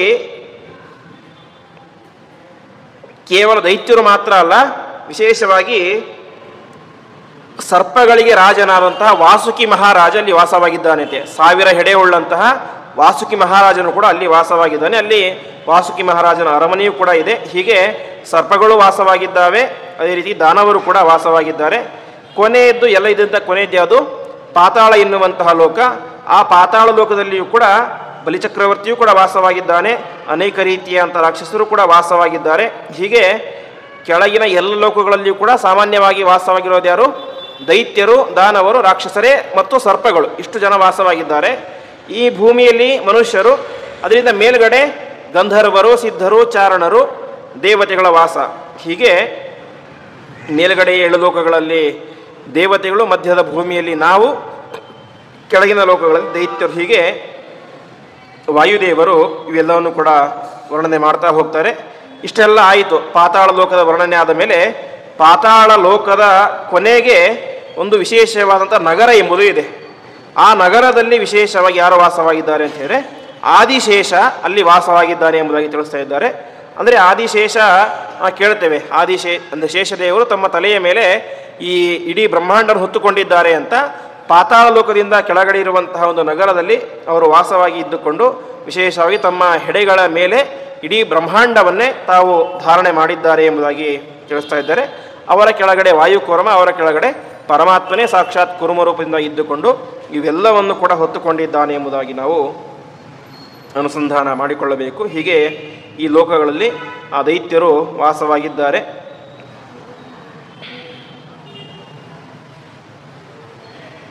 ಇಷ್ಟಾದ ಮೇಲೆ ಸೂರ್ಯ ಮತ್ತು ಚಂದ್ರ ಇವರ ವರ್ಣನೆಯನ್ನು ಮಾಡ್ತಾರೆ. ಸೂರ್ಯ, ಚಂದ್ರ ಇವರಿಬ್ಬರೂ ಕೂಡ ವಿಶೇಷವಾಗಿ ಎಲ್ಲ ಜೀವರಿಗಳಿಗೂ ಕೂಡ ಅತ್ಯಂತ ಉಪಯೋಗವನ್ನು ಅಂದರೆ ಒಂದು ಸಹಾಯವನ್ನು ಮಾಡೋದು ದೊಡ್ಡ ಜೀವಿಗಳು. ಯಾಕೆ ಅಂತ ಹೇಳಿದ್ರೆ ಇವತ್ತು ಬೆಳಕು ಅನ್ನೋದು ಒಂದಿಲ್ಲ ಅಂತ ಹೇಳಿಬಿಟ್ರೆ ಏನನ್ನು ಕೂಡ ಮಾಡಲಿಕ್ಕೆ ಆಗೋದೇ ಇಲ್ಲ. ಹಾಗಾಗಿ ಬೆಳಕನ್ನು ಕೊಡುವ ಮೂಲಕ, ಅದೇ ರೀತಿಯಾಗಿ ಬೆಳಕೊಂದೇ ಸಾಕಾಗೋದಿಲ್ಲ, ತಿನ್ನಲಿಕ್ಕೆ ಆಹಾರ ಬೇಕು. ಆ ಧಾನ್ಯಗಳೆಲ್ಲ ಬೆಳಿಬೇಕಂದ್ರೆ ಏನು ಬೇಕು? ಪ್ರಧಾನವಾಗಿ ಸೂರ್ಯನ ಬೆಳಕು ಬೇಕು. ಮಳೆ ಸುರಿಬೇಕೆಂದು ಸೂರ್ಯನೇ ಬೇಕು. ಸೂರ್ಯ ಸಮುದ್ರದಲ್ಲಿರುವಂತಹ ನೀರನ್ನು ಕರಗಿಸಿ ತಾನು ಆವಿಯಾಗಿ ಮಾಡಿ ಮೋಡಗಳಲ್ಲಿ ಇಟ್ಟರೆ ಏನಾಗುತ್ತೆ? ಮುಂದೆ ಮಳೆ ಸುರಿಯುತ್ತೆ. ಹಾಗಾಗಿ ಸೂರ್ಯ ಎಲ್ಲರಿಗೂ ಕೂಡ ಉಪಯೋಗ ಮಾಡುವಂಥ ದೊಡ್ಡ ವ್ಯಕ್ತಿ. ಅದರಲ್ಲಿ ಸೂರ್ಯ ಮಂಡಲ ಅಂತ ಇದೆ. ಆ ಸೂರ್ಯ ಮಂಡಲದ ಮಧ್ಯದಲ್ಲಿ ಯಾರಿದ್ದಾರೆ? ಸೂರ್ಯ ಇದ್ದಾನೆ. ಹಾಗಾಗಿ ಹೇಳ್ತಾ ಇದ್ದಾರೆ, ನವಯೋಜನ ಸಾಹಸ್ರೇ ವಿಸ್ತಾರೋ ಭಾಸ್ಕರಸ್ಯತು ಅಂತ. ಸೂರ್ಯನ ಯೋಜನ ಒಟ್ಟು ಎಷ್ಟು ವಿಸ್ತಾರವಾಗಿದೆ ಅಂತ ಹೇಳಿದ್ರೆ 9,000 ಯೋಜನದಷ್ಟು ವಿಸ್ತಾರವಾಗಿದೆ ಅಂತ. ಸೂರ್ಯನ ಮಂಡಲ ಎಷ್ಟು ವಿಸ್ತಾರವಾಗಿದೆ? ಅದರ 3 ಪಟ್ಟು ಅಂದರೆ 27,000 ಯೋಜನದಷ್ಟು ವಿಸ್ತಾರವಾಗಿದೆ ಸೂರ್ಯನ ಮಂಡಲ. ಅದೇ ರೀತಿಯಾಗಿ ಈ ರೀತಿಯಾಗಿ 3 ರೀತಿ ವಿಸ್ತಾರವಾಗಿದೆ. ಅದೇ ರೀತಿಯಾಗಿ ಸೂರ್ಯನಿಗಿಂತ ಚಂದ್ರ 2 ಪಟ್ಟು ವಿಸ್ತಾರವಾಗಿದ್ದಾನೆ ಅಂತ. ಅಂದರೆ ಸೂರ್ಯ ಎಷ್ಟು ವಿಸ್ತಾರವಾಗಿದ್ದಾನೆ? 9,000 ಯೋಜನ. ಚಂದ್ರ 18,000 ಯೋಜನದಷ್ಟು ವಿಸ್ತಾರವಾಗಿದ್ದಾನೆ ಎಂಬುದಾಗಿ ತಿಳಿಸ್ತಾ ಇದ್ದಾರೆ. ಹೀಗೆ ಇವರೆಲ್ಲರೂ ಕೂಡ ವಿಶೇಷವಾಗಿ ದೇವತೆಗಳು, ಸಾಮಾನ್ಯ ವ್ಯಕ್ತಿಗಳಲ್ಲ.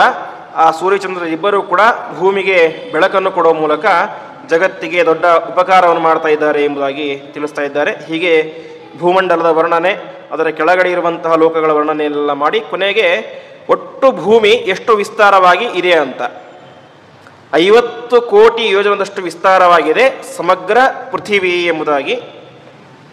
ಅದಾದ ಮೇಲೆ ಒಂದೊಂದು ದಿಕ್ಕೂ ಕೂಡ ಎಷ್ಟು ವಿಸ್ತಾರವಾಗಿದ್ದರೆ ಮಧ್ಯದಲ್ಲಿ ಮೇರು ಪರ್ವತ ಇದೆ.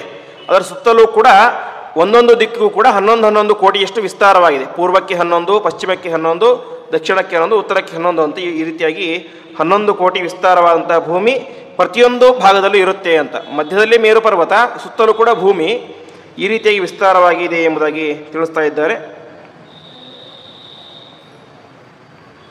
ಅದೇ ರೀತಿಯಾಗಿ ಅದರ ಮೇಲ್ಭಾಗದಲ್ಲಿ ವಿಶೇಷವಾಗಿ ಅಂತರಿಕ್ಷ ಎನ್ನುವಂತಹ ಲೋಕ. ಆ ಅಂತರಿಕ್ಷ ಲೋಕದಲ್ಲಿ ಅನೇಕ ರೀತಿಯಾದ ನಕ್ಷತ್ರಗಳಿದ್ದಾವೆ. ಲೆಕ್ಕಕ್ಕೆ ಸಿಗದೇ ಇರುವಷ್ಟು ಅಸಂಖ್ಯಾತ ನಕ್ಷತ್ರಗಳು. ಆ ನಕ್ಷತ್ರಗಳು ವಿಶೇಷವಾಗಿ ರಾತ್ರಿಯ ಸಂದರ್ಭದಲ್ಲಿ ಮಿನುಗ್ತಾ ಭೂಮಿಗೆ ಬೆಳಕನ್ನು ನೀಡ್ತಾ ಇದ್ದಾವೆ ಎಂಬುದಾಗಿ ತಿಳಿಸ್ತಾ ಇದ್ದಾರೆ. ಆ ರೀತಿಯಾಗಿ ಈ ಬ್ರಹ್ಮಾಂಡದ ಒಳಗಡೆ ಏನಿದೆ, ಈ 7 ಲೋಕಗಳಿದ್ದಾವೆ, 7 ದ್ವೀಪಗಳಿದ್ದಾವೆ, 7 ವರ್ಷಗಳಿದ್ದಾವೆ. ಅದಾದ ಮೇಲೆ ಭೂಮಿ ಇದೆ, ಅದರಲ್ಲಿ ಅನೇಕ ಜನ ವಾಸವಾಗ್ತಾ ಇದ್ದಾರೆ. ಅದಾದ ಮೇಲೆ ಅದರ ಕೆಳಗಡೆ ಮೇಲ್ಗಡೆ ಭೂಲೋಕ, ಭುವರ್ಲೋಕ, ಮಹರ್ಲೋಕ, ಜನೋಲೋಕ, ತಪೋಲೋಕ, ಸತ್ಯಲೋಕ ಅಂತ 7 ಲೋಕಗಳಿದ್ದಾವೆ. ಕೆಳಗಡೆ ಅತಲ, ವಿತಲ, ಸುತಲ, ತಲಾತಲ, ರಸಾತಲ, ಪಾತಾಳ, ಪಾತಾಳ ಎಂಬುದಾಗಿ 7 ಲೋಕಗಳಿದ್ದಾವೆ. ಹೀಗೆ ಅವುಗಳೆಲ್ಲ ಹೊರಗಡೆನೂ ಕೂಡ ಏನಿದೆ, ದೊಡ್ಡ ದೊಡ್ಡ ಸಮುದ್ರಗಳಿದ್ದಾವೆ ಅಂತ. ಸಮುದ್ರಗಳಿಂದಾಗಿ ಎಲ್ಲ ಲೋಕಗಳು ಕೂಡ ಆವೃತವಾಗಿದೆ ಎಂಬುದಾಗಿ ತಿಳಿಸ್ತಾ ಇದ್ದಾರೆ. ಒಂದು ರೀತಿಯಲ್ಲಿ ಇವರು ಏತೇ ಸಪ್ತಕೃತ ಲೋಕ ಛತ್ರಾಕಾರ ವ್ಯವಸ್ಥಿತ ಅಂತ ಈ ಲೋಕಗಳು ಯಾವ ರೀತಿ ಇದೆ ಅಂತ ತಿಳಿಸ್ತಾ ಇದ್ದಾರೆ. ಇವೆಲ್ಲೂ ಕೂಡ ಬ್ರಹ್ಮಾಂಡದ ಒಳಗಡೆ ಇದ್ದಾವೆ.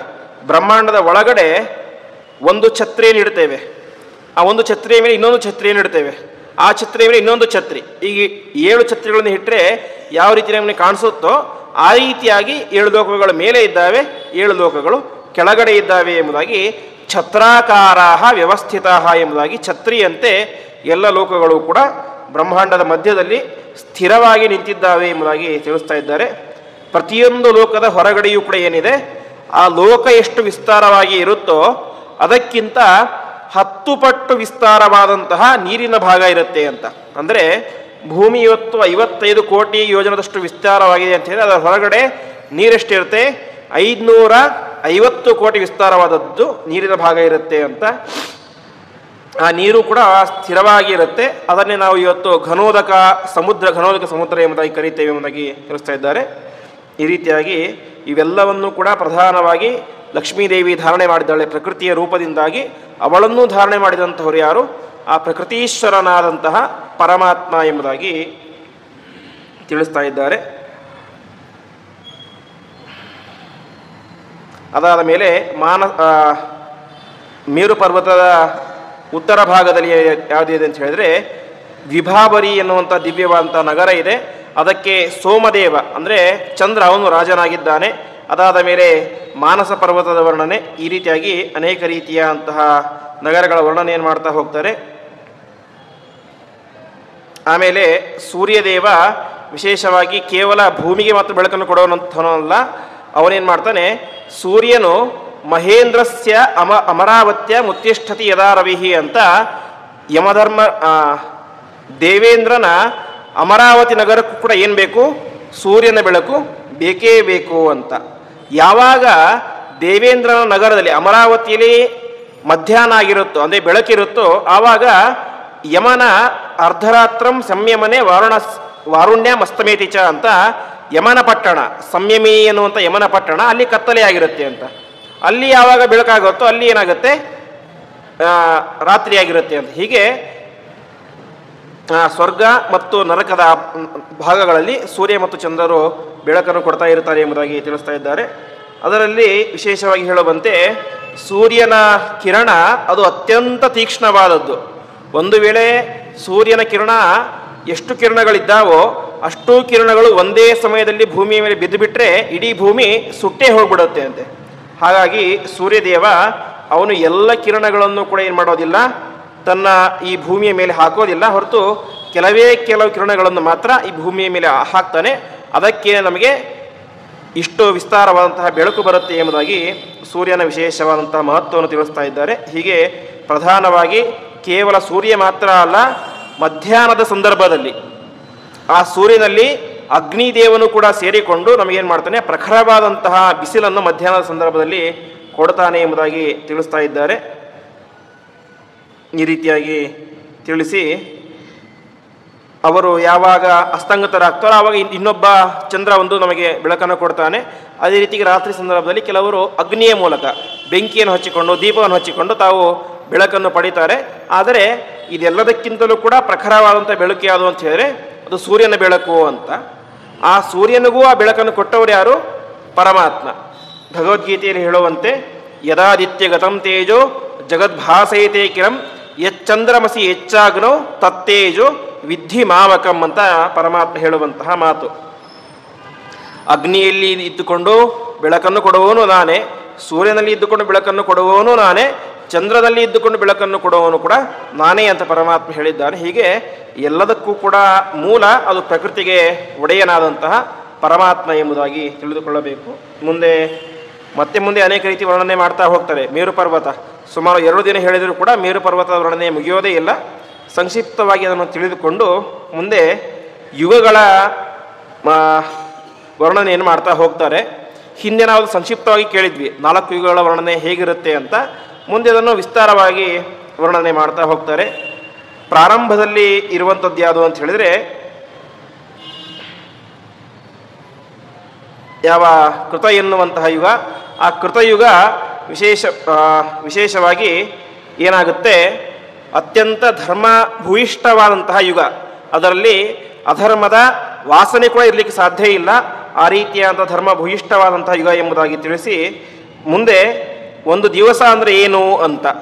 ಒಂದು ದಿವಸ ಅಂತ ಹೇಳಿದರೆ 60 ಗಳಿಗೆಗಳು ಇದ್ದರೆ ಅದೇ ಅಂತ ಕರೆಸ್ಕೊಳ್ಳುತ್ತೆ, ಒಂದು ದಿವಸ ಅಂತ ಕರೆಸ್ಕೊಳ್ಳುತ್ತೆ ಎಂಬುದಾಗಿ ತಿಳಿಸ್ತಾ ಇದ್ದಾರೆ. ಅದರಲ್ಲಿ ಇದು ಬೆಳಗ್ಗೆ, ಇದು ಮಧ್ಯಾಹ್ನ, ಇದು ರಾತ್ರಿ ಅಂತ ನಾವು ವ್ಯವಹಾರ ಮಾಡ್ತೇವೆ. ಆ ರೀತಿಯಾಗಿ ಇದನ್ನು ವ್ಯವಹಾರ ಮಾಡಲಿಕ್ಕೆ ಕಾರಣ ಏನು ಅಂತ ಹೇಳಿದ್ರೆ ವಿಶೇಷವಾಗಿ ಸೂರ್ಯ ದೇವರು ಅದನ್ನು ವಿಭಾಗ ಮಾಡ್ತಾರೆ ಅಂತೆ. ಅಂದರೆ ಸೂರ್ಯನ ಬೆಳಕು ಪ್ರಖರವಾಗಿದ್ದರೆ ಅದು ಮಧ್ಯಾಹ್ನ ಅಂತ, ಎಳೆಯ ಸೂರ್ಯ ಇದ್ದರೆ ಬೆಳಗ್ಗೆ ಅಂತ, ಸೂರ್ಯನೇ ಇಲ್ಲದೆ ಹೋದರೆ ಅದು ರಾತ್ರಿ ಅಂತ. ಈ ರೀತಿಯಾಗಿ ಅದನ್ನು ವ್ಯವಸ್ಥೆ ಮಾಡ್ತಾರೆ. ವಿಶೇಷವಾಗಿ ಮನುಷ್ಯರೆಲ್ಲರೂ ಕೂಡ ಮಾಡುವಂಥದ್ದು ಏನು ಅಂತ ಹೇಳಿದರೆ ಹಗಲಿನ ಸಂದರ್ಭದಲ್ಲಿ ತಮ್ಮ ಧರ್ಮಾಚರಣೆಯನ್ನು ಮಾಡ್ತಾರೆ. ಅದೇ ರೀತಿಯಾಗಿ ಬೇರೆ ಬೇರೆ ವ್ಯಾಪಾರಗಳು, ತಮ್ಮ ಜೀವನಕ್ಕೆ ಬೇಕಾದಂಥ ವ್ಯಾಪಾರಗಳು ರಾತ್ರಿ ಸಂದರ್ಭದಲ್ಲಿ ನಿದ್ರೆ ಮಾಡಲಿಕ್ಕೆ ಅಂತ ಉಪಯೋಗಿಸ್ತಾರೆ ಎಂಬುದಾಗಿ ತಿಳಿಸ್ತಾ ಇದ್ದಾರೆ.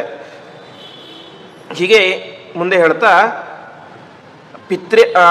ತ್ರಿಂಶಶ್ಚ ಮಾಸಾಹ ಪಿತೃ ಮಾಸಚ ಸ್ಮೃತಃ ಎಂಬುದಾಗಿ ನಮ್ಮ ಅಂದರೆ ಮನುಷ್ಯರ 1 ಮಾಸ 30 ದಿನಗಳು ಪಿತೃದೇವತೆಗಳಿಗೆ ಏನಾಗುತ್ತೆ ಅಂತೆ, ಕೇವಲ 1 ದಿನ. ಪಿತೃಗಳಿಗೆ 1 ದಿನ ಅಂದರೆ ಯಾವುದು, ಅದು ನಮ್ಮ 1 ತಿಂಗಳು ಅಂತ. ಹಾಗಾಗಿ ಪ್ರತಿ ಅಮಾವಾಸ್ಯೆ ಕೂಡ ಶ್ರಾದ್ದ ಮಾಡಬೇಕು ಅಂತ ತಿಳಿಸ್ತಾರೆ. ಕೆಲವರು ಪ್ರಶ್ನೆ ಮಾಡ್ತಾರೆ, ನಾವು ಪ್ರತಿನಿತ್ಯ ಶ್ರಾದ್ದ ಮಾಡಿದ್ರೆ ಅವ್ರಿಗೆ ತೃಪ್ತಿ ಆಗುತ್ತೆ, ಆಹಾರ ಸಿಗುತ್ತೆ, ನಾವು ತಿಂಗಳಿಗೆ ಒಂದ್ಸಲ ಮಾಡಿದ್ರೆ ಹೇಗೆ ತೃಪ್ತಿ ಆಗುತ್ತೆ ಅಂತ. ಅದಕ್ಕೆ ಪುರಾಣ ಹೇಳುತ್ತೆ, ನಮ್ಮ 30 ದಿವಸ ಅವರಿಗೆ 1 ದಿವಸದ ಲೆಕ್ಕ. ಹಾಗಾಗಿ ಅವತ್ತು ಅಮಾವಾಸ್ಯೆ ದಿವಸ ಶ್ರಾದ್ದ ಮಾಡಬೇಕು ಎಂಬುದಾಗಿ ತಿಳಿಸ್ತಾ ಇದ್ದಾರೆ. ಅದರಲ್ಲಿ ವಿಶೇಷವಾಗಿ ಕೃಷ್ಣ ಪಕ್ಷವೇ ಹಗಲು ಅಂತೆ. ಹಾಗಾಗಿ ಹುಣ್ಣಿಮೆ ಶ್ರಾದ್ದ ಮಾಡ್ತೀವಿ ಅಂತ ಹೇಳಿ ಬರೋದಿಲ್ಲ ನಾವು. ಯಾಕೆ? ಹುಣ್ಣಿಮೆದು ರಾತ್ರಿಯ ಸಂದರ್ಭ. ಹಾಗಾಗಿ ಕೃಷ್ಣ ಪಕ್ಷದಲ್ಲಿಯೇನೆ, ಅಮಾವಾಸ್ಯೆ ಬರುವಂತಹ ಕೃಷ್ಣ ಪಕ್ಷದಲ್ಲಿಯೇನೆ ನಾವೇನು ಮಾಡಬೇಕು? ಶ್ರಾದ್ದಾದಿಗಳನ್ನು ಮಾಡಬೇಕು ಅಮಾವಾಸ್ಯೆ ದಿವಸ, ಅದು ವಿಶೇಷವಾಗಿ ಅಂತ. ಪ್ರತಿ ಮೃತ ತಿಥಿಯಲ್ಲಿ ಶ್ರಾದ್ದ ಮಾಡಲೇಬೇಕು. ಅದನ್ನು ಬಿಟ್ಟು ಅಮಾವಾಸ್ಯೆ ಅದು ಶ್ರಾದ್ದಕ್ಕೆ ಅತ್ಯಂತ ಪ್ರಶಸ್ತವಾದದ್ದು. ಯಾಕೆ ಅಂದರೆ ಈ ಕಾರಣದಿಂದಾಗಿ ಅಂತ. ಅದಾದ ಮೇಲೆ ಮನುಷ್ಯರ 30 ತಿಂಗಳು ಅಂದರೆ ಸುಮಾರು 2.5 ವರ್ಷದ ಸಂದರ್ಭ ಅದೇನಾಗುತ್ತೆ, ಪಿತೃಗಳಿಗೆ 1 ತಿಂಗಳಿನ ಲೆಕ್ಕ. ಅದಾದ ಮೇಲೆ ಮನುಷ್ಯರ 360 ತಿಂಗಳು, 360 ದಿವಸ ಅಲ್ಲ, 360 ತಿಂಗಳು ಏನಾಗುತ್ತೆ, ಪಿತೃಗಳಿಗೆ 1 ವರ್ಷ ಆಗುತ್ತೆ. ಅಂದರೆ ಪಿತೃಗಳಿಗೆ 1 ವರ್ಷ ಆಗಬೇಕು ಅಂತ ಹೇಳಿದ್ರೆ ಒಟ್ಟು ನಮಗೆ 30 ವರ್ಷ ಆಗಬೇಕು. ನಾವು ನಮ್ಮ ಜೀವನದಲ್ಲಿ 30 ವರ್ಷವನ್ನು ಕಳೆದರೆ ಅದೇನಾಗುತ್ತೆ, ಪಿತೃಗಳಿಗೆ 1 ವರ್ಷ ಅಂತ ಕರೆಸ್ಕೊಳ್ಳುತ್ತೆ. ಹೀಗೆ ಪಿತೃಗಳ ಲೆಕ್ಕಾಚಾರ ತಿಳಿಸ್ತಾ ಇದ್ದಾರೆ. ಅದಾದ ಮೇಲೆ ಮನುಷ್ಯರಿಗೆ 100 ವರ್ಷ ಆದರೆ ಪಿತೃಗಳಿಗೆ ಎಷ್ಟು ವರ್ಷ? 3 ವರ್ಷ ಅಂತ ಲೆಕ್ಕ. ಈ ರೀತಿಯಾಗಿ ಆಗುತ್ತೆ. ಅದಾದ ಮೇಲೆ ಮನುಷ್ಯರ 1 ವರ್ಷ ಅದೇನಾಗುತ್ತೆ, ದೇವತೆಗಳಿಗೆ 1 ದಿವಸ ಅಂತೆ. ಲೌಕಿಕೇನೈವ ಮಾನೇನ ಅಬ್ದೋಯೋ ಮಾನುಷ ಸ್ಮೃತಃ ಏತದ್ದಿವ್ಯ ಮಹೋರಾತ್ರಂ ಶಾಸ್ತ್ರೇಸ್ಮಿನ್ ನಿಶ್ಚಯೋ ಮತಃ ಅಂತ ಶಾಸ್ತ್ರದಲ್ಲಿ ನಿರ್ಣಯ ಮಾಡಿದ್ದೇನೋ ಅಂತ ಹೇಳಿದ್ರೆ, ಮನುಷ್ಯರ 1 ವರ್ಷ ಅದೇನಾಗುತ್ತೆ, ದೇವತೆಗಳಿಗೆ 1 ದಿವಸ ಆಗುತ್ತೆ ಅಂತ ಆ ರೀತಿಯಾಗಿ ತಿಳಿಸ್ತಾ ಇದ್ದಾರೆ. ಹೀಗೆ ಮನುಷ್ಯರಿಗೆ 30 ವರ್ಷ ಆದರೆ ಏನಾಗುತ್ತೆ, ದೇವತೆಗಳಿಗೆ 1 ತಿಂಗಳಾಗುತ್ತೆ. ಹೀಗೆ ಮನುಷ್ಯಮಾನದ ಲೆಕ್ಕಾಚಾರ, ದೇವಮಾನದ ಲೆಕ್ಕಾಚಾರ ಎಲ್ಲವನ್ನು ಕೂಡ ತಿಳಿಸ್ತಾ ಇದ್ದಾರೆ. ಮನುಷ್ಯರಿಗೆ 360 ವರ್ಷ ಆದರೆ ದೇವತೆಗಳಿಗೆ ಕೇವಲ 1 ವರ್ಷ ಅಂತ ಲೆಕ್ಕ. ಅಷ್ಟರಲ್ಲಿ ಸುಮಾರು 5-6 ತಲೆಮಾರುಗಳಾಗಿ ಹೋಗಿಬಿಟ್ಟಿರ್ತಾವೆ. ಅಷ್ಟೆಲ್ಲ ಆದರೆ ದೇವತೆಗಳಿಗೆ ಆಗಿರೋದೆಷ್ಟು? ಕೇವಲ 1 ವರ್ಷ ಅಂತ. ಇದಕ್ಕೆ ದಿವ್ಯ ಸಂವತ್ಸರ ಅಂತ ಹೆಸರು. ನಮ್ಮದೆಲ್ಲ ಸಾಮಾನ್ಯ ವರ್ಷ, ಯಾಕೆಂದರೆ ಅದು ಲೆಕ್ಕ ಕಡಿಮೆ ಅದರದ್ದು. ನಮ್ಮದು 360 ವರ್ಷ ಆದರೆ ಅವರಿಗೆ ಕೇವಲ 1 ವರ್ಷ. ಹಾಗಾಗಿ ಅದೇನಂತ ಕರೆಸ್ಕೊಳ್ಳುತ್ತೆ, ದಿವ್ಯ ವರ್ಷ ಎಂಬುದಾಗಿ ಕರೆಸ್ಕೊಳ್ಳುತ್ತೆ ಎಂಬುದಾಗಿ ತಿಳಿಸ್ತಾ ಇದ್ದಾರೆ. ಹೀಗೆ ತಿಳಿಸಿ ಮನುಷ್ಯಮಾನದ ಅಂದರೆ ಒಬ್ಬ ದೇವತೆಗಳಿಗೆ 1,000 ವರ್ಷ ಅಂತ ಆಗಬೇಕು ಅಂತ ಹೇಳಿದ್ರೆ ಮನುಷ್ಯರಿಗೆ 3,60,000 ವರ್ಷ ಆದರೆ ಅವಾಗೇನಾಗುತ್ತೆ, ಅದು ದೇವತೆಗಳಿಗೆ 1,00,000 ವರ್ಷ ಎಂಬುದಾಗಿ ಆಗುತ್ತೆ ಅಂತ ಅನೇಕ ರೀತಿಯಾದಂತಹ ವಿಭಾಗಗಳನ್ನು ತಿಳಿಸಿ ಮುಂದೆ ಕೃತಯುಗಕ್ಕೆ ಎಷ್ಟು ಆಯಸ್ಸು ಅಂತ ಹೇಳಿದ್ರೆ ಒಟ್ಟು 4,000 ವರ್ಷ ಆಯಸ್ಸು ಅಂತ ಕರೀತಾ ಇದ್ದಾರೆ. ಈ ರೀತಿಯಾಗಿ ಕೃತಯುಗದಲ್ಲಿ ವಿಶೇಷವಾಗಿ ಜನರೆಲ್ಲರೂ ಕೂಡ ಧರ್ಮಭೂಯಿಷ್ಠರಾಗಿರ್ತಾರೆ. ಅದಾದ ಮೇಲೆ ತ್ರೇತಾಯುಗಕ್ಕೆ ಅಂದರೆ 4,000 ವರ್ಷ ಅಂತ ಹೇಳಿದ್ರೆ ನಮ್ಮ ಲೆಕ್ಕದಲ್ಲಿ ಅಲ್ಲ, ದೇವತೆಗಳ ಲೆಕ್ಕದಲ್ಲಿ. ದೇವತೆಗಳ ಲೆಕ್ಕದಲ್ಲಿ 4,000 ವರ್ಷ ಯಾವುದಕ್ಕೆ?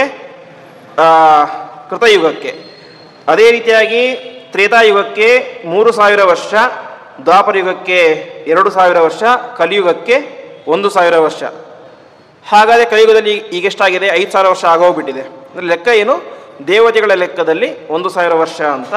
ಮನುಷ್ಯಮಾನದಲ್ಲಿ ಲೆಕ್ಕ ಹಿಡ್ಕೊಂಡ್ರೆ ಎಷ್ಟಾಗುತ್ತೆ? ಒಟ್ಟು 3,60,000 ವರ್ಷಗಳಾಗುತ್ತೆ ಒಟ್ಟು ಕಲಿಯುಗದ ಪ್ರಮಾಣ. ಅದರಲ್ಲಿ ಇವತ್ತು ನಾವು ಕಳೆದಿರೋದೆಷ್ಟು? ಕೇವಲ 5,000 ವರ್ಷಗಳ ಕಾಲ ಮಾತ್ರ. ಇನ್ನು 3,55,000 ವರ್ಷಗಳು ಇನ್ನೂ ಕಲಿಯುಗದಲ್ಲಿ ಬಾಕಿ ಇದ್ದಾವೆ ಎಂಬುದಾಗಿ ತಿಳಿಸ್ತಾ ಇದ್ದಾರೆ. ಹೀಗೆ ಒಟ್ಟು ನಾವು 4 ಯುಗಗಳನ್ನು ಕೂಡಿಸಿದರೆ ಎಷ್ಟಾಗುತ್ತೆ? 12,000 ವರ್ಷಗಳು ಎಂಬುದಾಗುತ್ತೆ. ಈ ರೀತಿಯಾಗಿ ಕೃತ, ತ್ರೇತ, ದ್ವಾಪರ, ಕಲಿಯುಗ ಎಂಬುದಾಗಿ 4 ಯುಗಗಳು ಪ್ರಸಿದ್ಧವಾಗಿ ಇದ್ದಾವೆ ಎಂಬುದಾಗಿ ತಿಳಿಸ್ತಾ ಇದ್ದಾರೆ. ಈ ರೀತಿಯಾಗಿ ವಿಶೇಷವಾಗಿ ಹೇಳಿ